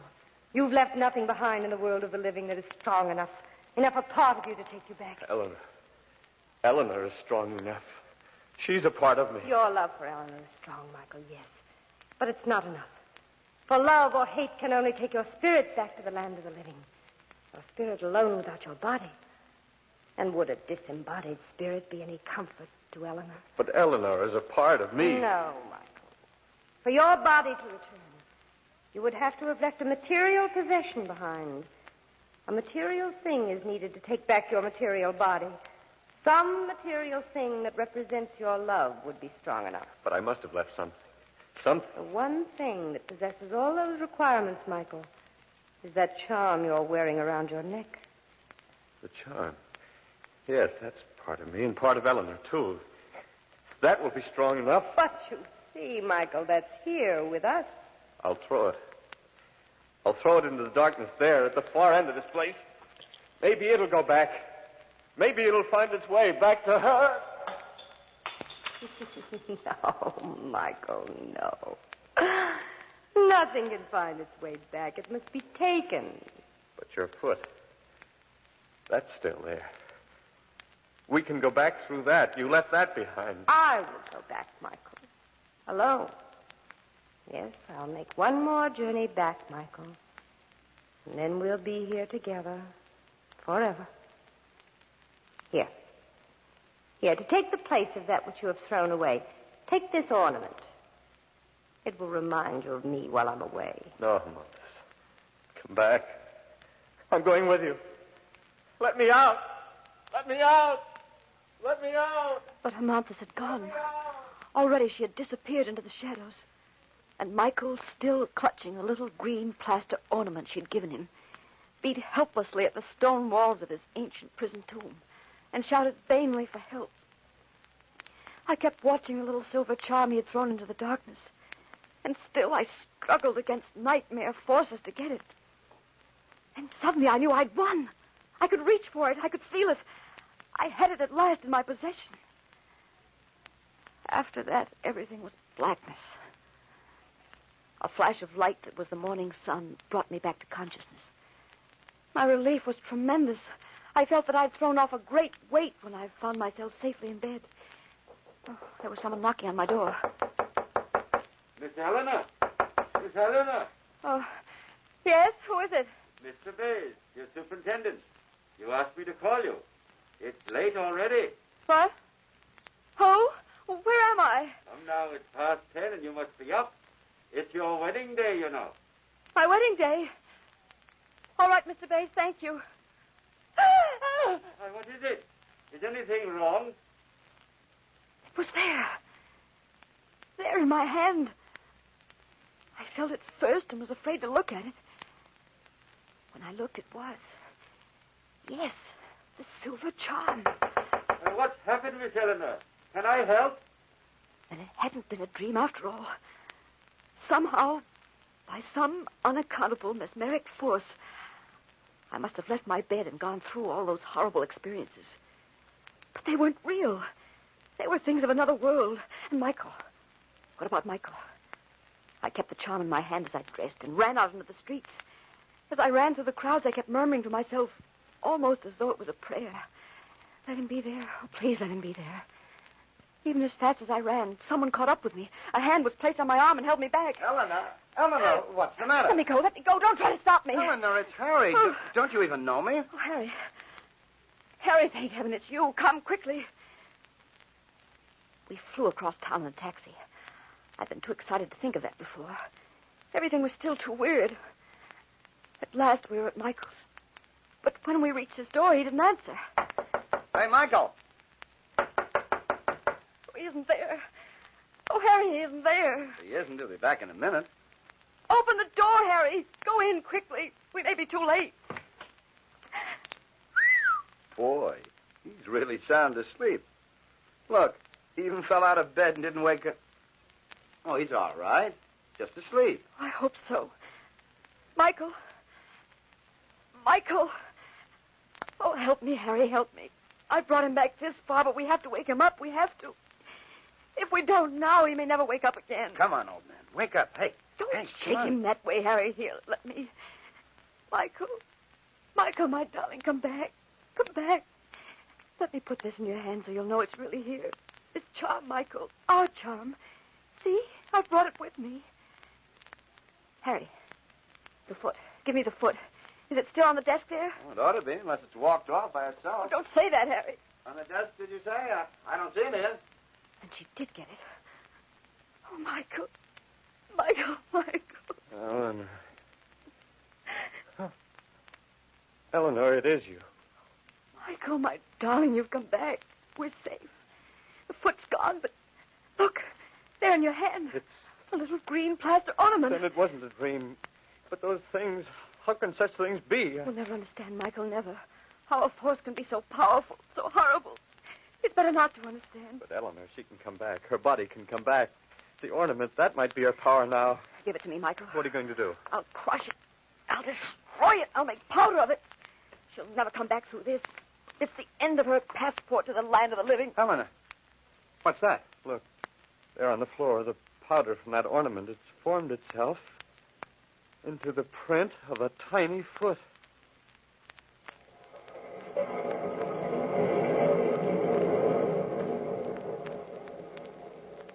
From the time-worn pages of the past, we have brought you the story, The Possessive Dead. Bellkeeper, toll the bell.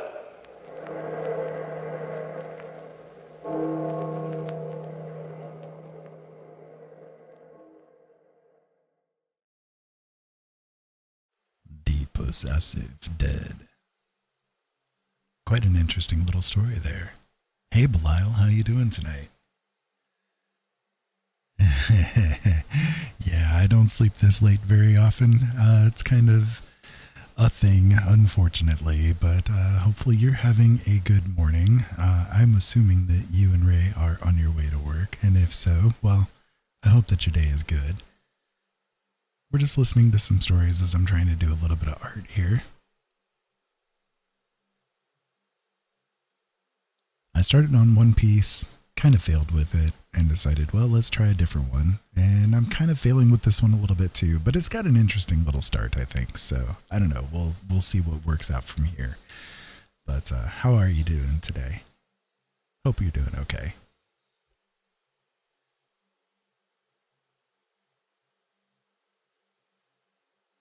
So, like I was saying earlier, if you guys are interested in some of these stories outside of me doing the streaming, I have been posting them over onto my YouTube channel. You guys can find those over at youtube.com/c/Ira Robinson. I have a few there at this point, and I plan on doing some more over the coming weeks. Should be pretty interesting. I've been getting a nice response from things so far, so yeah. Just woke up for work. Hopefully last first shift for a while. Well, I hope so too. I hope that Hank is treating you well of late as well. I know that he was giving you some pain too, so yeah, please be safe as you head to work, and I hope that you have a decent day with it. Don't be too exhausted now. So I'm gonna do another one from the Weird Circle. We'll see what ends up happening here. So again, if the story's audio quality is a little on the low side, I do apologize. There's really nothing that we can do about it. Unfortunately, when it comes to the curation of these very old stories, modern technology can only go so far to save the sounds that have been utterly destroyed through time. So yeah, I definitely understand that. I am not a morning person at all myself. I never have been. The different times that I've worked jobs where I've had to be awake and at work before like 11 o'clock in the morning was just a nightmare. I hated it. I hated every minute of it. It sucked. I was always a third shifter when I could be. You know, I'm a third shifter at heart. So hence the reason I'm up right now doing some painting and stuff because it's just that time of night for me. This is kind of like, you know, what is it? Yeah, 4 o'clock in the morning right now. 4 o'clock is kind of like my 7 or 8 p.m. comparatively. Oh, that sounds absolutely lovely. I could totally go for some of that right now. I've had a bit of a trouble with my sugars today. They've been a little on the high side, unfortunately. So I've had to kind of like stuff myself with protein as much as I could just to try to counteract some of it. I think it's because I've had a bit of a stressy day, so. Oh, well, hey. Ray, thank you so much for subscribing over there on YouTube. I appreciate it. Thank you. It's very nice to have you as a follower over there. So yeah, I've been trying to kind of counteract the elevated sugars, but I've had a stressy day, mostly because of pain issues. We've had a lot of storms roll through, and that always sets my arthritis off, unfortunately. So it is what it is. Tomorrow will probably be better. At least I hope so. But I'm kind of monitoring things just to make sure, you know, when I have a day where they're a bit high on me, I have to kind of be careful because I get a little paranoid about it. And unfortunately, the paranoia about it sort of adds to the stress, and it makes it so that it goes up even further. So it's sort of one of those vicious circle situations. So, but yeah, I hope that you guys have a really good day today. Either way. So,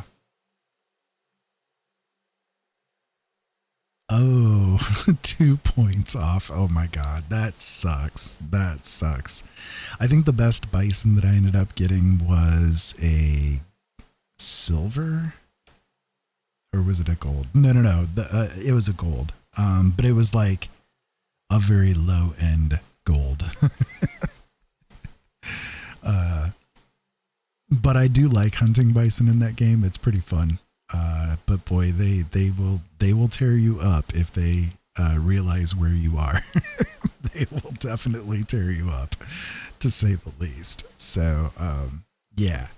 Well, listen, I'm going to get back to the story here and let my voice rest. And again, like Jolene is asleep just like 5 feet away from me, so I don't want to disturb her too much. She doesn't usually wake up, but she's had a bit of a tiring day today, so she really does need to get her rest. Unfortunately, it's been kind of one of those weeks for her.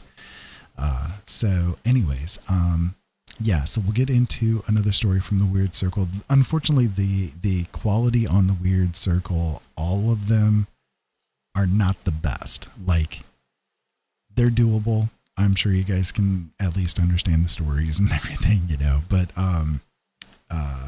they're a little worse for wear when it comes to quality compared to a lot of the other stories that are out there. Because they weren't very well taken care of, the archives were not very well curated, which is unfortunately the case with a lot of these kind of stories from back in those days. Thankfully, it kind of gives me hope for the future of the people that are doing creative stuff today, that, come 50 years from now, the audio quality is still going to remain really intact because of the way that the digital format can preserve the quality compared to how it was, back in the 1930s, 40s, and 50s, where a lot of these stories come from. So, yeah. Hi, Jolene. Yeah.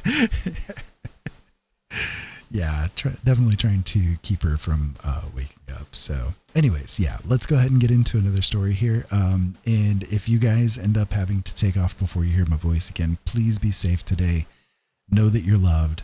Have a good day. And come home and eat lots of bison. So I love you guys.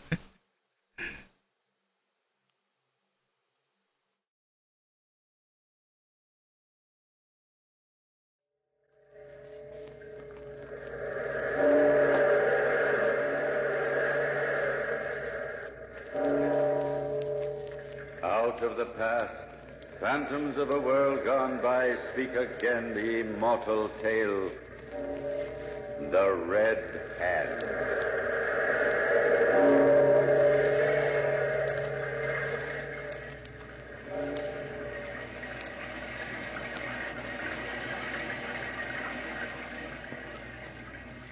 I am standing here in the rain, waiting for him to die. And in a moment now, the sound of the trap dropping open will echo over the shining wet street, and he will be dead. Then I can walk in this world I live in. Walk as freely as perhaps you do, without death in the wake of my footsteps. Listen, my life was not always bounded by 4 walls and a lonesome room. No, my life was full, rich and full, and I lived in a French province on the Upper Rhine. I was beautiful, they said. Golden hair, vigorous with life. They said I could have married any man in all the province. I was wealthy as well as beautiful. Oh, many years ago, it seems. I was visiting Madame Ruprecht in Strasbourg. At a party there one night, I met Monsieur de la Tourelle. A very great pleasure, mademoiselle. Oh, how do you do, monsieur? And thank you. Some champagne out on the terrace, mademoiselle? Thank you, monsieur. I think a breath of fresh air would be very nice. Well, this is better. I'm more at home under a full moon. Really? A different girl under the same old moon. Oh, please, mademoiselle. I only meant that this is more appropriate. Outdoors, moon, the smell of the night, the trees, and you. A beautiful woman to talk to. Oh, thank you, monsieur. Mademoiselle Monroe, permit me. We have just met, but I have never known a more beautiful woman, ever. Oh. Anyone I wanted more to kiss.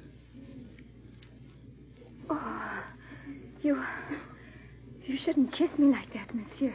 Well, don't look so surprised. Do I? Exactly the same way as when I kissed your hand back there. Shall we go in? To safety? Oh, please, monsieur, Oh, here's Madame Ruprecht looking for us. And Monsieur de la Tourelle. Well, I can't turn my back for a second. Where have you two been? We were just out. Just a breath of fresh air, you know. Oh.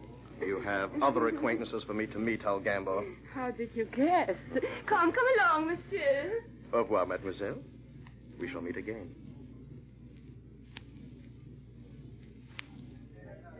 Oh, there you are, Anne Monvaux. I have some wonderful news for you. Oh, and where's Monsieur de la Tourelle? He had to leave hurriedly. Sent his good night through me. But listen, he's coming to see you tomorrow. Tomorrow? I arranged it all. But what if I don't care to see him? But, my dear, he's a catch if there ever was one. They say he's fabulously rich, has a chateau in the Vosges and everything. And you object to his wanting to visit you. Forgive me. I suppose it is all right. Of course it is. Now run along and get ready.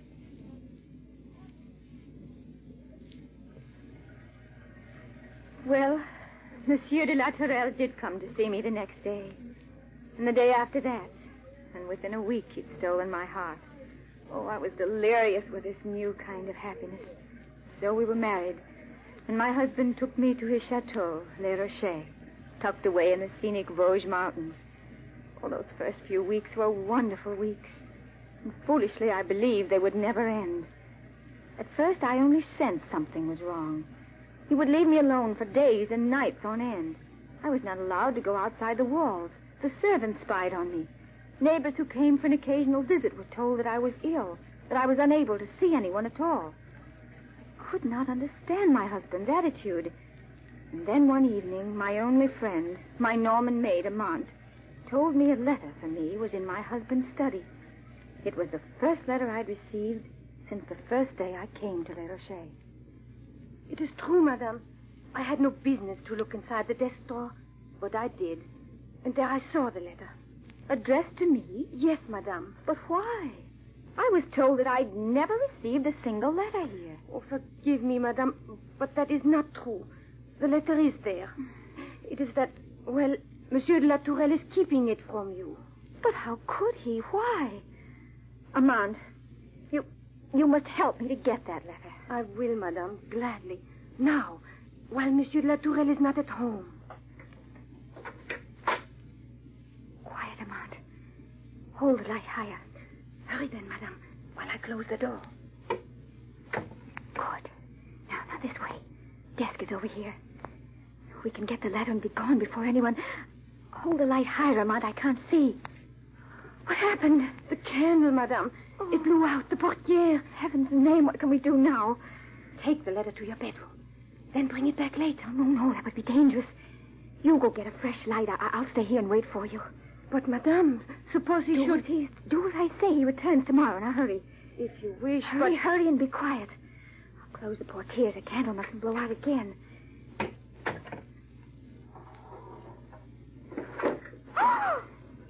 What was that?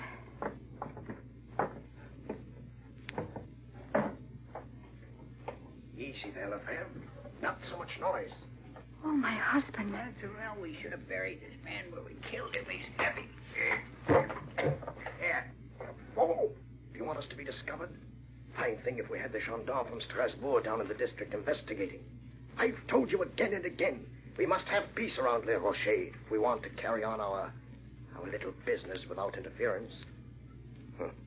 Too bad Monsieur de Poissy came upon us while we were robbing that merchant from Cologne. Oh, he was such a good neighbor. I still think we should have robbed him and thrown him in the bushes. I'll make the decisions. It's a good thing Blanchard here has no tongue. I couldn't stand two of you gabbing all the time. Listen. Someone's coming. Oh, monsieur, I did not... Oh, come in, Armand. Now, what are you doing in my study? Monsieur, I thought you... Yes, that I was out. You know this cannot be tolerated. What did you want? Well, there was a letter for Madame among the mail. I thought to get it and take it to her. Oh, a letter, eh? Yes, monsieur. And she probably wants it very much. I thought so, monsieur. I thought I'd surprise. Well, you can't have it.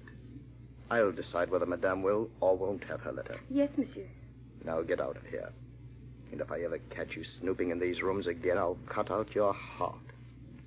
Go on now. Out. Yes, sir. Stupid woman. Not so stupid. Well, Sarah and me, we stood in front of the body, but I think she saw his face. Oh, nonsense. The fool was scared to death. Nevertheless, you shouldn't have let her go. She'll talk. We should have slit her throat. Oh, don't be an old woman, Lefebvre. She can tell nothing of tonight's business. Yes, and what's unusual about my early return from a trip? That can easily be explained. Maybe so. And these women around here will get you in trouble yet. Oh, nonsense. My wife knows nothing, suspects even less. If she knew I was leader of the Mer Rouge, stealing, robbing, murdering cutthroats, they call us. If she but knew, she would have a stroke, I think. What makes you so sure your wife knows nothing? She's too simple for that. Besides, if I thought for 1 minute that she knew anything, well, see this dagger? It would be in her heart, good Lefebvre. What was that? What? Oh, the portiere. The wind, Lefebvre, only the wind. Why, you're jumpy as a cat. I must have a look. I'm sure someone was at the window. No one's there. Now get about your business. See what's in Monsieur de Poissy's pockets. Poor fellow. If he had only not come by when we were roasting that merchant's foot. Hey, you, Blanchard. Help me stand him up. We can search better that. No, I don't trust your women. Remember your other wife, Victorine. Yes. I had to send her on a long journey. But this one is sly. What she knows, she keeps to herself, or tells the gendarmes, maybe? No, Lefebvre. She knows nothing. But before she learns the truth, she too will go on a journey. Oh, I see. And she is a wealthy woman, no? Do you think I would marry a woman who wasn't? Of course she's wealthy. When she's dead, it will be mine. Just as Victorine's was.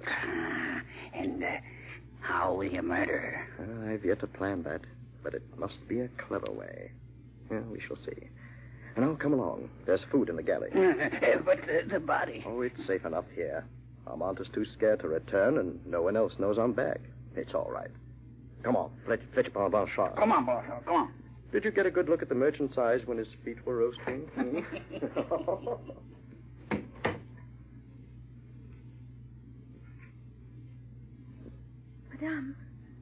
Madame, where are you? Here, over here, behind the portieres. Are you all right? Yes, I'm a little faint. I heard them go off. Oh, I was so frightened they would discover you. They had. Here, give me a hand. Help me up. Oh, what's that? A body. A what? Give me your hand, Armand. There, steady. Pull now. That's it. Oh, what is it, madame? I felt the cough. Cough? Yes. Poor Monsieur de Poissy. De Poissy? He murdered. Oh, quickly, Armand. We must leave here tonight. My husband is the leader of the Mer Rouge. Mer Rouge? You mean... It can't be. Yes. They stood boasting of exploits while I hid behind the portieres. Oh, madame, your life. It is in very great danger. And yours, Armand. Anyone who knows about the Mer Rouge. Yes. Oh, we must leave tonight now. Oh, madame, at once, hurry. We must leave at once.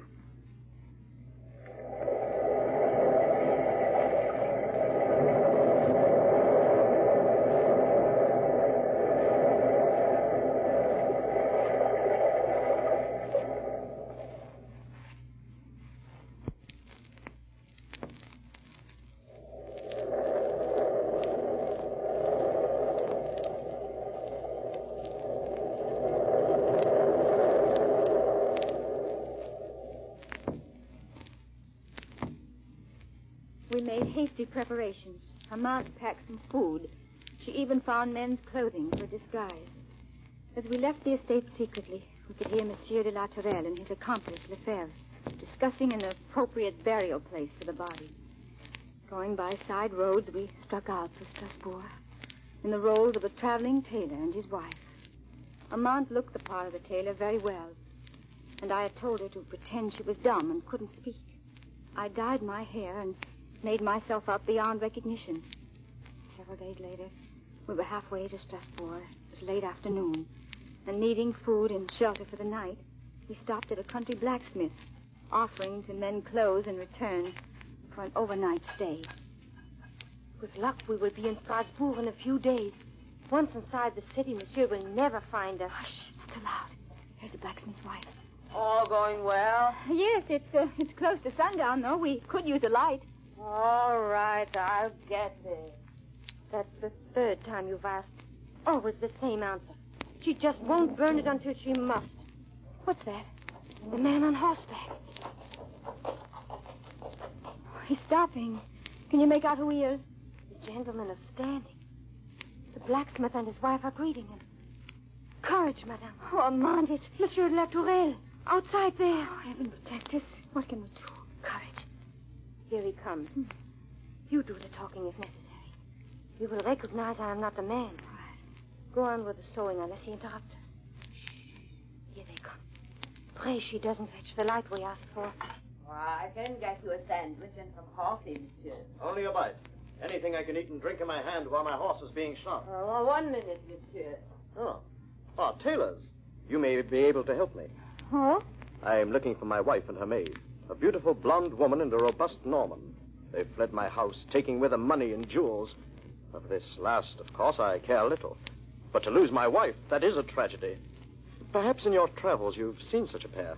Oh, no, monsieur. Not at all. You could not mistake them. Your coffee and sandwich, monsieur. Huh? Oh, yes, thank you. Thank you very much. Please, tell your husband to make haste. I shall pay him double if he hurries.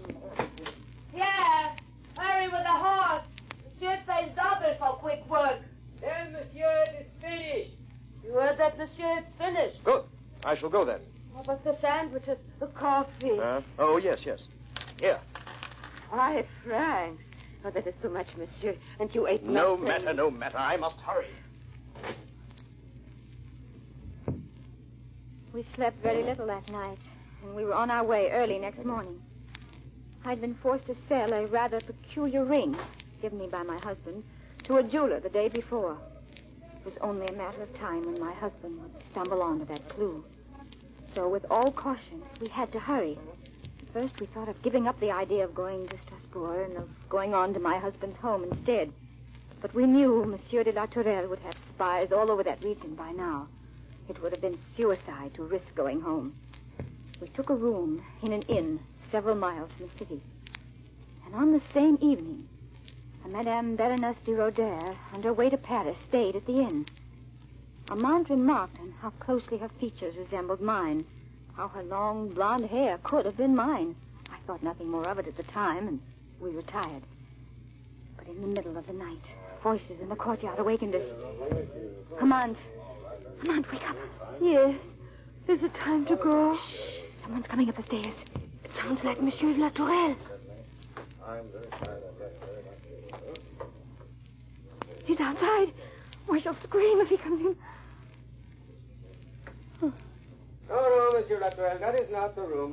Down that way. Oh, the number is similar. Yeah, thank you. Good night now.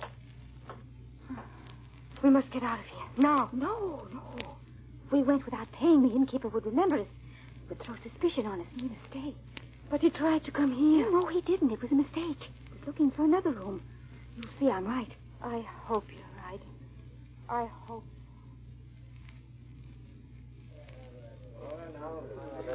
Monsieur, we want to pay our bill. Oui, madame, oui. Is that correct? Oui, madame. What is the excitement over there?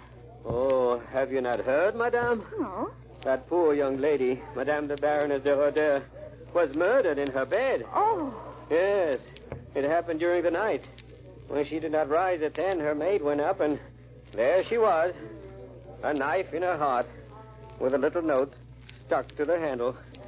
Oh, my poor place. This will ruin me. Well, what did the note say? It said, once more the Men Rouge have avenged themselves. The police, they know who did it. Without a doubt. It was the elegant gentleman I told them came here during the night. He was not seen this morning. I see. Then he will be brought to justice for this. Oh, on the contrary, madame. Nothing will be done. The prosecutor plans to let the matter drop. He does not care to risk the vengeance of the Main Rouge. They have sworn, to kill anyone who betrays them. Oh, one never knows who in a gathering are members of the secret band. Oh, it's a pity. The poor woman. It is not good for business either. Oh, good day then, monsieur. Good day, madame, and thank you. Madame, you know why she died? Yes, Amant, I know. She was mistaken for me. Now I wonder when he will learn his mistake. If Amant had not been with me to share the terror, I could never have found my way to Strasbourg. There we'd rented a small, ill-lighted room, and for a day or two we felt secure in it, out of their murderous reach. We saw no one, we went nowhere.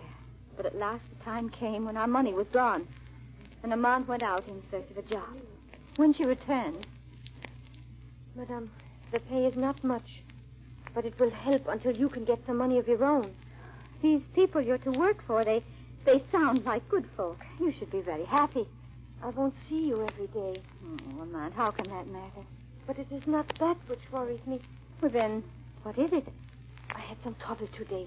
Remember the jeweler to whom you sold your ring? Yes, of course I do. He is here, in Strasbourg. He saw me. I am positive he knew who I was, because he followed me. I felt sure I managed to lose him. But now I can't be sure. Oh, Amant, then it's not safe for you to leave here again. That jeweler, he's working for my husband. Yes, madame. But I'm sure that nothing will happen to me. Your life is in danger, Amant. But you said yourself we need the money my job will bring. I must go, madame. I promise. Oh, no. I must go. Amant, come back. That evening, a knock sounded on my door. I was filled with terror. I didn't answer it. Then slowly the door began to swing open. Madame Latourelle. No, you have the wrong room. Go away. You are, Madame Tourelle. I know you are. No. Do not be afraid of me. I haven't come here to do you harm. What do you want? My name is Baron de Ritter. Oh, you are... Yes, my wife was the Baroness de Ritter. She was murdered by the Main Rouge. I had nothing to do with it, Baron. Believe me, I know you're innocent, madame. I have come to help you. How did you find me? The jeweler, your maid, I've been searching for you for weeks. But how can you help? It's simple. I would find this man, this de la Tourelle, and see that he is hanged for the murder of my wife.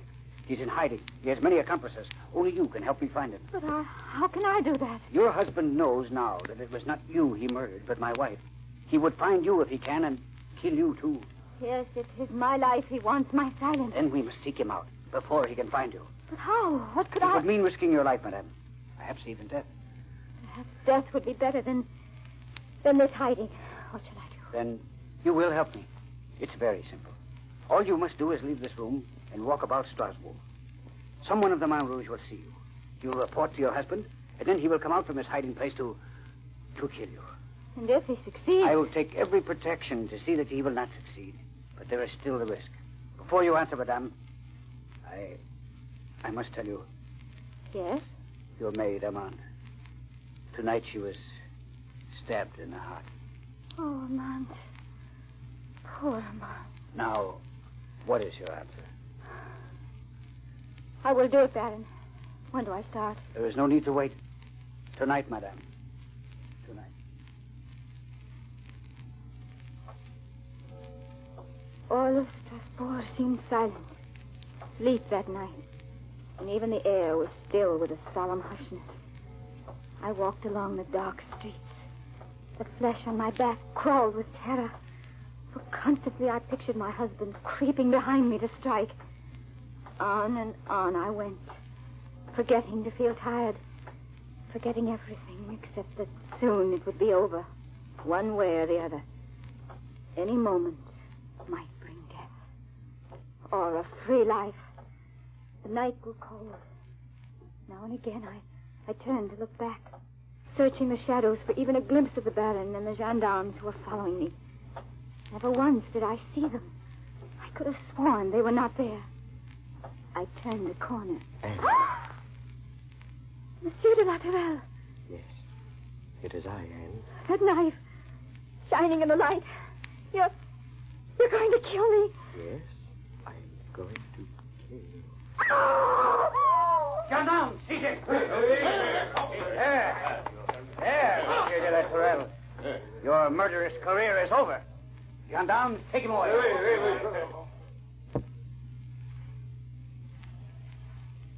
So they took him away, and on his face was a hideous sneer of hatred for me, his wife. Here on this empty street, down this cold gray wall of stone, the rain from the heavens falls, free rain, and in a moment he will be dead. In a moment I will be...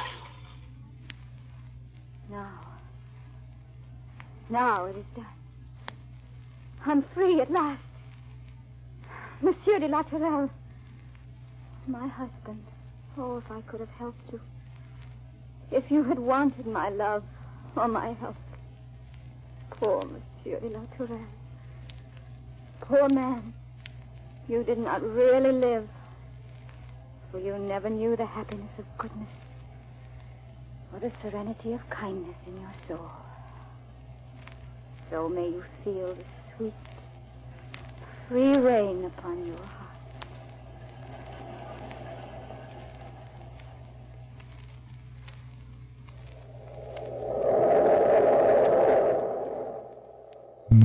Ha, ha, ha, ha, ha. That was a good one. I like that one. So it's showing me that I'm having some skipped frames going on. I'm not sure if that's a thing or if it's a problem or what's going on. I don't know.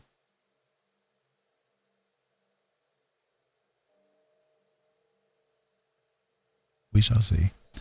Hopefully it'll settle itself out. Anyway, hopefully you guys are enjoying the stories and enjoying the picture. So far, this picture's kind of pissing me off. But that's okay. It's still kind of interesting, I think. So, yeah. Anyway, we'll get to one more story, I think. We'll see what happens after that. I don't know. Hopefully you guys are enjoying the stories too.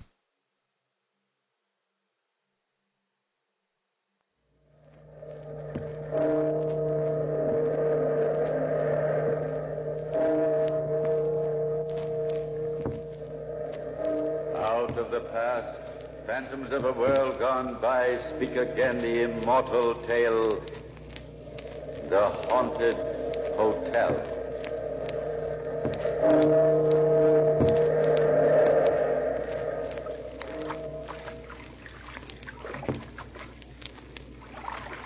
Venice is a beautiful city. Its climate is ideal, its buildings picturesque, its atmosphere charming. But I felt almost physically incapable of pleasure as the oarsman tied his gondola to the castle hotel mooring. For in my brain there was just one thought. It kept flying around and around like an imprisoned bat. Why is Philip dead? Why is Philip dead? And it was this that had brought me clear across an ocean to Venice. Good evening, senor. You have a reservation for Henry Westwick? Yes, senor. It was you who requested a northeast room on the ground floor, was it not? That's right, overlooking the canal. You are lucky. In the very next mail, another American named Miss James asked for the same room. Oh? But, of course, you had the priority. Oh, I'm Miss James. Does that mean I can't have room 14? Sorry, Signorina, I am afraid so. Unless, of course, you can persuade Mr. Westwick to trade with you. Yours is number 15, next door to the young man here, but without a view of the canal. You wouldn't like to exchange, would you, Mr. Westwick? I wish I could be more gallant, Miss James, but I have a special reason for wanting 14. Boy, yes. Take these bags, room 14 and 15. Just follow the page, senor, signorina. Thank you. A special reason? You sound so mysterious. Well, as a matter of fact, I'm here to solve a mystery. Really? Well, please tell me about it. Oh, that is, if you don't mind. No, I think I'd like to, Miss James. Just to make up for not being able to switch rooms with you. 6 weeks ago, my brother married. It was very sudden. He'd met this Countess Nerona and her brother Rivar while traveling through Italy. Fallen deeply in love with her. And they came here to spend their honeymoon. Oh, I thought the hotel opened just last week. Oh, it did. This was formerly an old castle. Philip rented it for a month. He was scheduled to leave the day before remodeling began. But something happened? He was only here 2 weeks when he died. How shocking. Not only that, but when I wrote to his wife for more particulars, I got no reply. She and her brother seemed to have vanished off the face of the earth. It took me a month to wind up my business affairs, but I'm determined to stay here until I find out exactly what happened to Philip. How? Why? Yes, I can understand how you'd feel about your brother, Mr. Westwick. But you haven't told me the reason you want room 14. Oh, that was the master bedroom. I've got a hunch. If Norona left any clue, it would be there. Here are your rooms, sir, madame. Well, good night and very good luck. I'll see you around tomorrow evening, won't I, Miss James? I think so. After all, we Americans have got to stick together. And, Henry? Yes? My first name's Elaine. I went into my own room, shut the door, and immediately that overwhelming sense of depression closed in on me again. For a few minutes there in the hall, Elaine's warmth and vitality had dispelled it. Now, alone, in the very place of my brother's death, I felt more than ever confused and discouraged. Where to start my search? I didn't know. As I crept between the cool sheets, I thought, how much this room could tell me. If it would only speak. If I were only sensitive enough to grasp what it was saying. Then I just drifted aimlessly with the sound of the canal in my ears, lifting me up, bearing me along like a bit of wood on its surface. For a while, I didn't realize the sound had changed, that it had become a murmur of voices speaking fluent Italian. But then I began to see them, a man and a woman.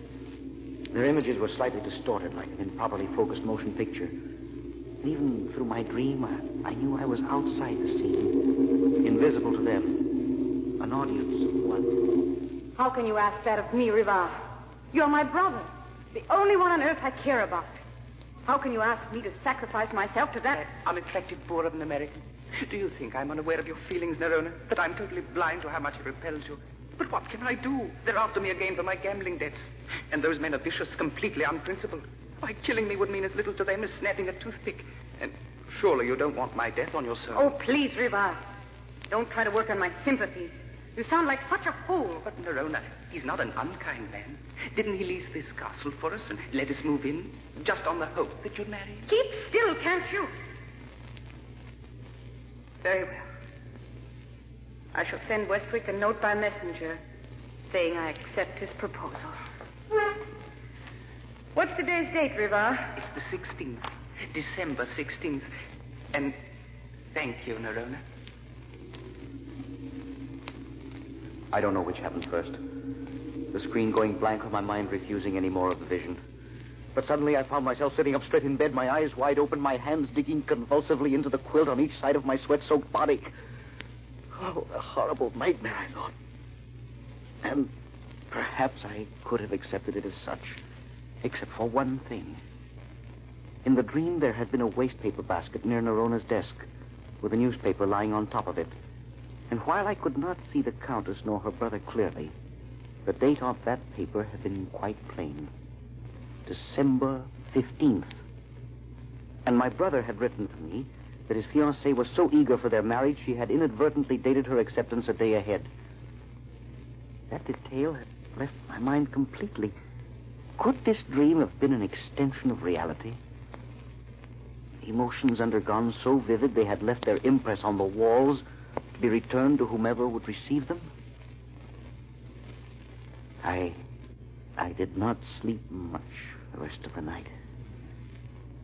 I spent the next afternoon in a thoroughly fruitless search for some clue to Nerona's present whereabouts. Was rather glad by 8 o'clock to shower and change clothes at the hotel. I'd just finished dinner and decided on a stroll when I heard Elaine calling me. Henry! Hi. Do you always eat dinner so late? I waited for hours and hours, and then I decided I was just too hungry. Well, I am flattered. Want to go for a walk with me? I'd love to. And you needn't be so pleased with yourself. It really isn't any special accomplishment of your own that you're the only decent-looking male in the hotel. Thank you for that left-handed compliment. And are you going to chase me all over the place, Elaine? Oh, madly. Tell me, how did today's sleuthing go, Sherlock? Oh, not very well, I'm afraid. The only new factor I've discovered is that no one in all Venice seems to have ever seen Nerona. Why, that's incredible. I know. But Philip alone signed the lease, and then he and Nerona and Rivar moved into the castle. That much the real estate agent told me. How about the servants? Surely they must have seen her. Well, there was only one. A man named Ferrari had been with the Countess a long time. Now, he's disappeared completely. Oh, I suppose they took him with them, wherever they've gone. You have got a puzzle, haven't you? Well, even if I did discover that Philip was murdered, I still don't have the faintest idea of what his murderess looks like, and nobody seems familiar with their titles. Probably phonies. Say, I never thought of that. You know, Elaine? What?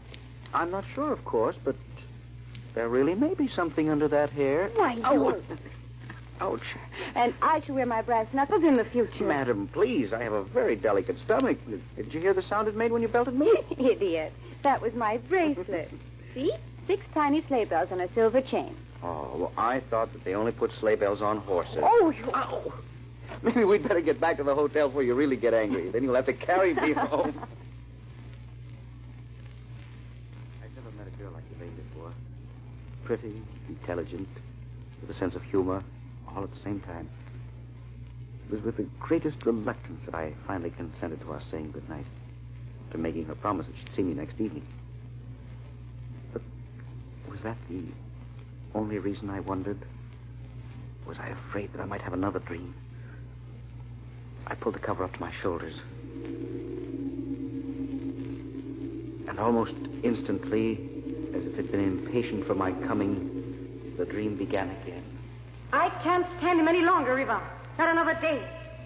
We've been married just 2 weeks, and already he's scrimping. Already he's being economical. Why don't you take the bus, Nerona, instead of a cab? It's just as comfortable. And he seems to think that paying my debts absolves him of all other responsibility toward me. And what's more, that I should be eternally grateful to him for it. Has he said anything about those suits I bought? No, he hasn't seen the bills yet. Oh, it's hard enough on you, I'll admit, but how about me? He just stays in that library, reading all the time, and refuses even to let me go outside the door without him. Riva, I'm leaving him. No. Why not? We've paid off those gangsters you call your friends. Look, let's not fool ourselves, Nerona. We'll always be spending more than we've got. We can't throw him away. Just yet. Baron Rivar, Mr. Westbrook wants to see you. I'm afraid it's that tailor bill. Oh, Lord. Now I'll have to stand there like a disobedient little boy while he gives me a dressing down. I said I thought you were out of the house, but he'd seen you come in. How's your cold, Ferrari? Oh, not too good, Countess. Not too good. If only there was some way to have Westwick's money without his presence. Or if we could just make a quick killing and... Yes, a quick killing. Riva, no. Do you want to live with that man the rest of your days? Tell me, Nerona, does your husband carry any life insurance? All had gone black again. I was pushing desperately through the thick sludge of sleep, struggling back into consciousness. It was nearly dawn. The world from my window looked cool and clean and quiet. I was so shaken I could barely dress. But I knew only a long walk would calm my shivering nerves. And besides, there were a few telegrams I had to send. Telegrams which might clear up the mystery of Philip's death.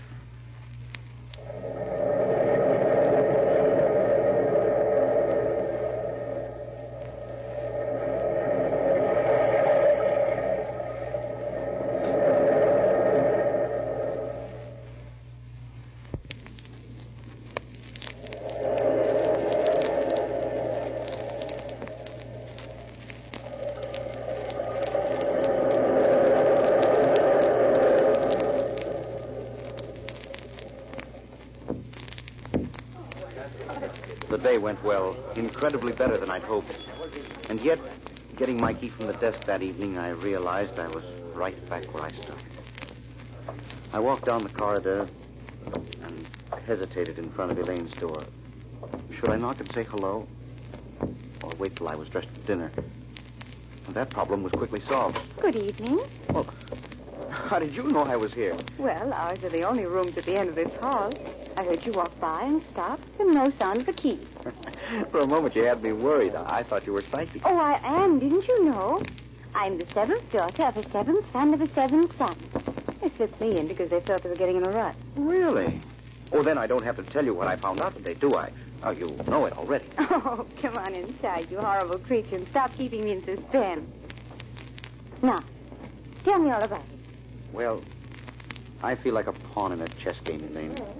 The minute my side forges ahead, something occurs to checkmate it. Like what, for instance? Oh, like discovering Philip had been insured for $50,000. $50,000? I telegraphed all the insurance companies in America today, and one of them cabled the information immediately. Why, Henry, you're brilliant. Whatever gave you the idea? Well, I've been having... It was just a hunch. They gave me the name of Philip's examining physician here in town who filled in the death certificate, and I checked up on him this afternoon. Yes? No. Straight as a die. Got the best reputation of any doctor in Venice. Now, he swears my brother died of bronchitis, and, well, I'm sure the insurance examiners weren't any too cheerful about handing out $50,000, especially with only one premium paid on it, but they believed him. Oh, that means a dead trail again, huh? I'm afraid so. Oh, Henry, I wish I could help you. If there were only something I could do. I'll tell you what, Elaine. Get into a fluffy dress and clasp those funny little sleigh bells around your wrist, and we'll go out and really see Venice tonight. Okay, Henry. I'll meet you in the lobby in 10 minutes. What? You've been trying to act gay all evening. That's exactly what it's been. An act. I'm sorry, Elaine. I didn't mean to worry you with my troubles. You worry me much more when you won't tell me. What worries you? I know you're tired. It's nearly 2 o'clock, and you've been yawning for the past half hour. Elaine, would you think me crazy if I told you I was afraid to go back into my room? Afraid to go to sleep? But why? I have the most hideous dreams. All about Philip, the Countess, and her brother. Oh, good heavens, Henry. That's perfectly natural. The three of them are constantly on your mind. And you are using Rona's old room. But the nightmares seem to be planned. They seem to have a purpose behind them. Look, if you wish, I'll gladly change rooms with you. No, thanks a lot, Elaine. But the least I can do for whatever's trying to give me the message is to receive it. Good night. Sleep comes so easily now. Perhaps because I was too anxious to get into the dream, or because for the first time I'd acknowledged a complete belief in it. At any rate, my eyes simply wouldn't stay closed. My mind kept whirling ceaselessly. I tried to lie very quietly, without thrashing, and my body grew taut and straining with the effort. Finally, just as I felt I could stand this immobility no longer, the thread snapped. My brain went limp, and the shadow play continued. Take another look, Riva. He promised he'd come immediately. The doctor's not here yet, Nerona. Do you think I'm blind? No. I'm sorry. It's just nervousness, I guess. Poor sister. Never mind. It'll be all over with by tomorrow. Yes, Ferrari. But we should come to this, Riva. The only friend we have left. And we bury him in another's grave. I don't mind, Countess. In fact, I should be flattered. Think how long I shall be pointed out as a millionaire instead of the pauper I really am. Twice before I had this illness, I knew a third attack would be fatal. He's coming. Quickly now, Ferrari. Repeat your story. Yes. I am Philip Westwick. Last week I caught cold, but I refused to have a doctor, even though my wife pleaded strenuously that I should. I hold a $50,000 policy on my life, and in the event of my death, I wish the doctor to communicate with them. My wife will arrange all the funeral details and notify my relatives in America. Right. Now, I must go into the library and find my husband. He'll be pleased to see me, I'm sure. There's a small jeweler's bill of mine he's taken in there to study. Oh, well. That'll soon be over for good. And it's most important Philip doesn't wander into this part of the house while the doctor's still here. That might prove awkward. Nerona, when do we finish with Philip? Tonight, after the doctor's safely gone. How? Tonight. But you know I can't stand the sight of blood. Don't worry, I intend to do this thing myself. I do not propose to have it bungled. There. He's at the door now. Wait until I'm out of sight, then answer him. And Riva. Yes? If the doctor asks where Mrs. Westwick is, tell him my constant vigilance has tired me so. I'm asleep in another room.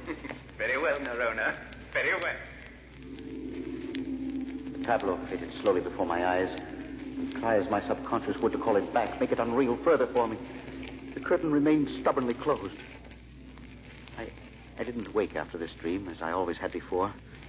Sank into a dense, hypnotic slumber. Then I felt hot, bright fingers of sunlight touch my eyelids. I knew it was morning. I awoke. Between bath and my breakfast, I formulated a final plan. Something in last night's vision had given me an idea.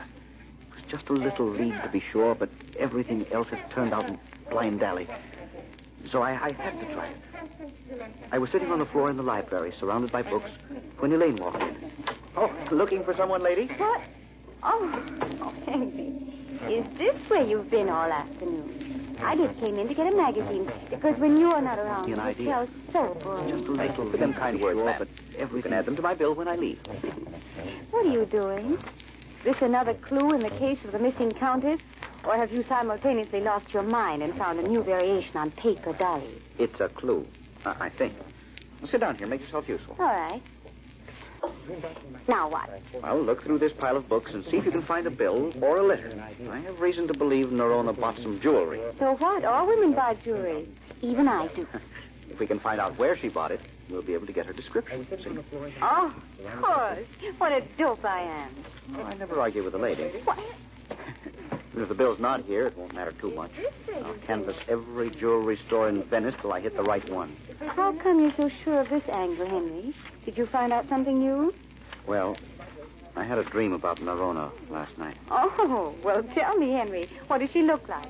Is she beautiful? It's funny, but I don't really know. It's as though I'm nearsighted and can't get the image distinctly. Help me, I've tried. Hey. What? Oh, Henry, it's a letter. Well, open it quickly.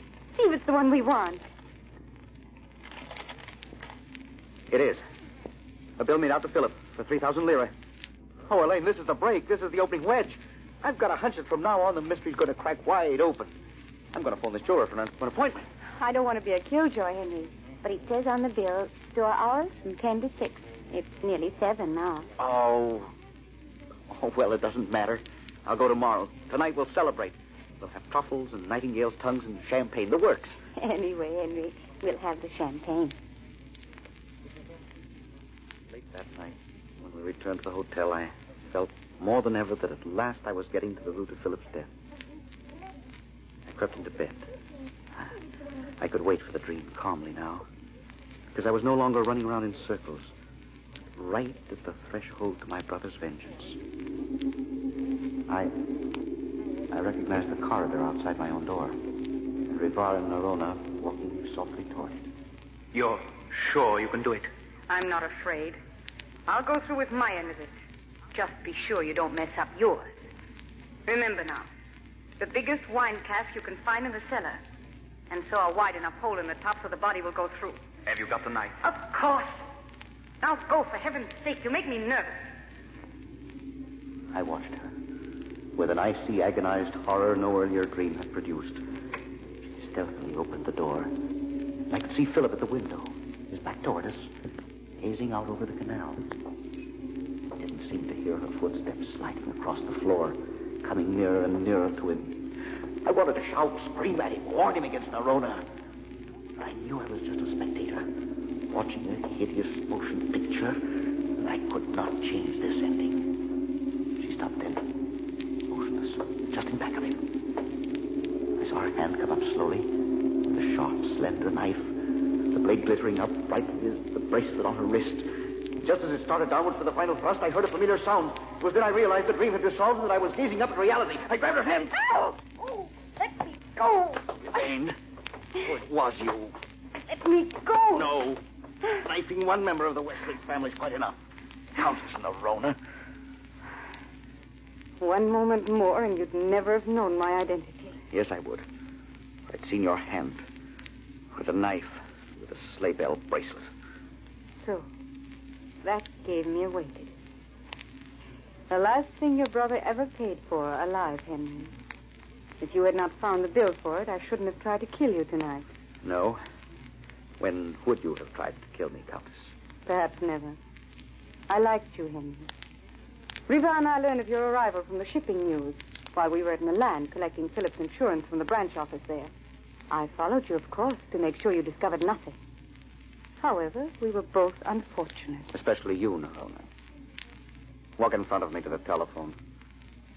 I've got the dagger now, remember.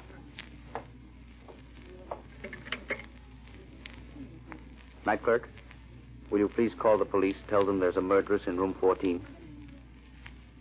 Yes, thank you. Go on, Nerona. What about your American accent? It's quite perfect. I really am a countess, even though from an obscure town in Luxembourg. And I was given the appropriate education. I could speak 6 languages fluently at the age of 10. However, one cannot turn titles into bread nowadays, and so we had to live by our wits, Riva and I. Come in. Senora Westwick, they are here. Shall I send them in? No. I shall go out to them. Henry, take this bracelet to remember me by. Such little devils. One would not think them capable of sounding a deaf man. Senora, the authorities grow impatient. Of course. Goodbye, Henry. Goodbye. Goodbye, Elaine.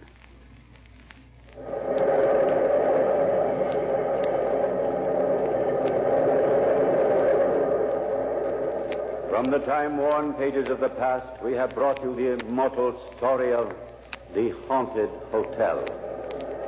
Bellkeeper, hold the bell.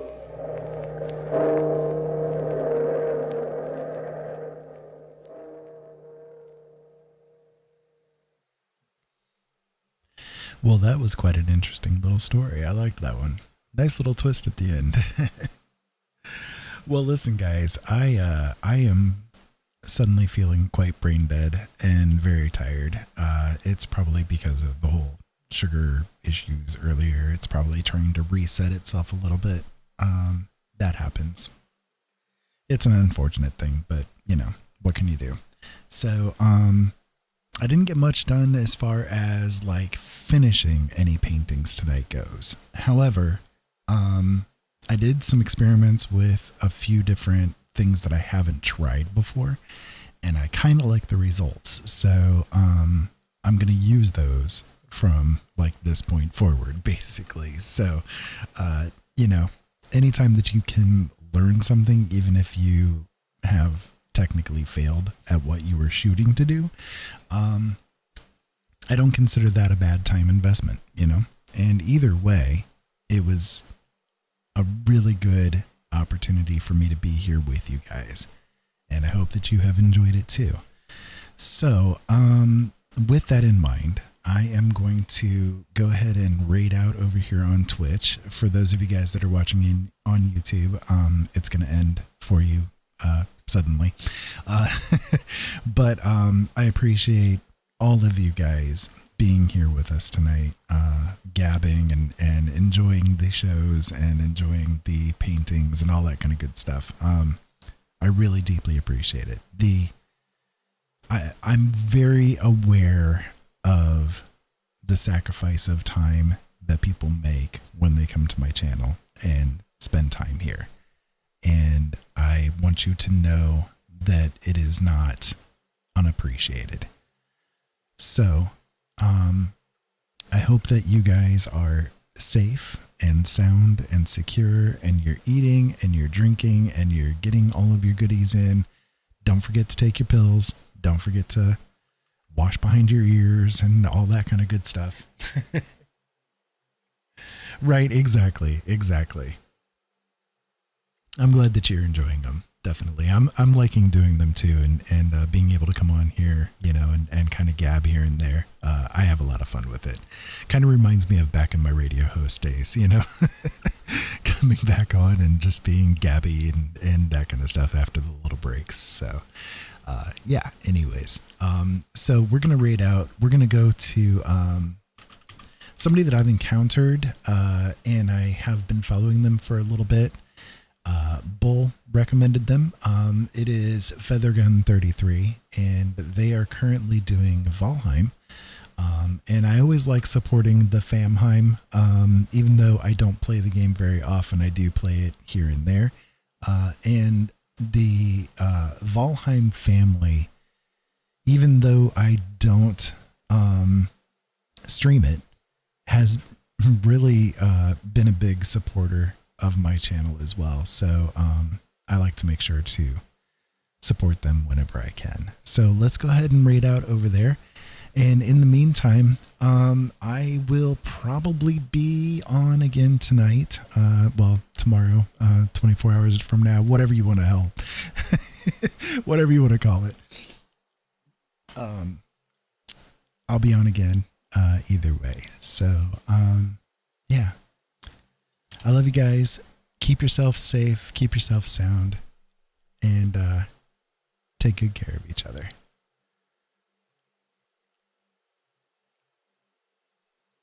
Incoming customer detected.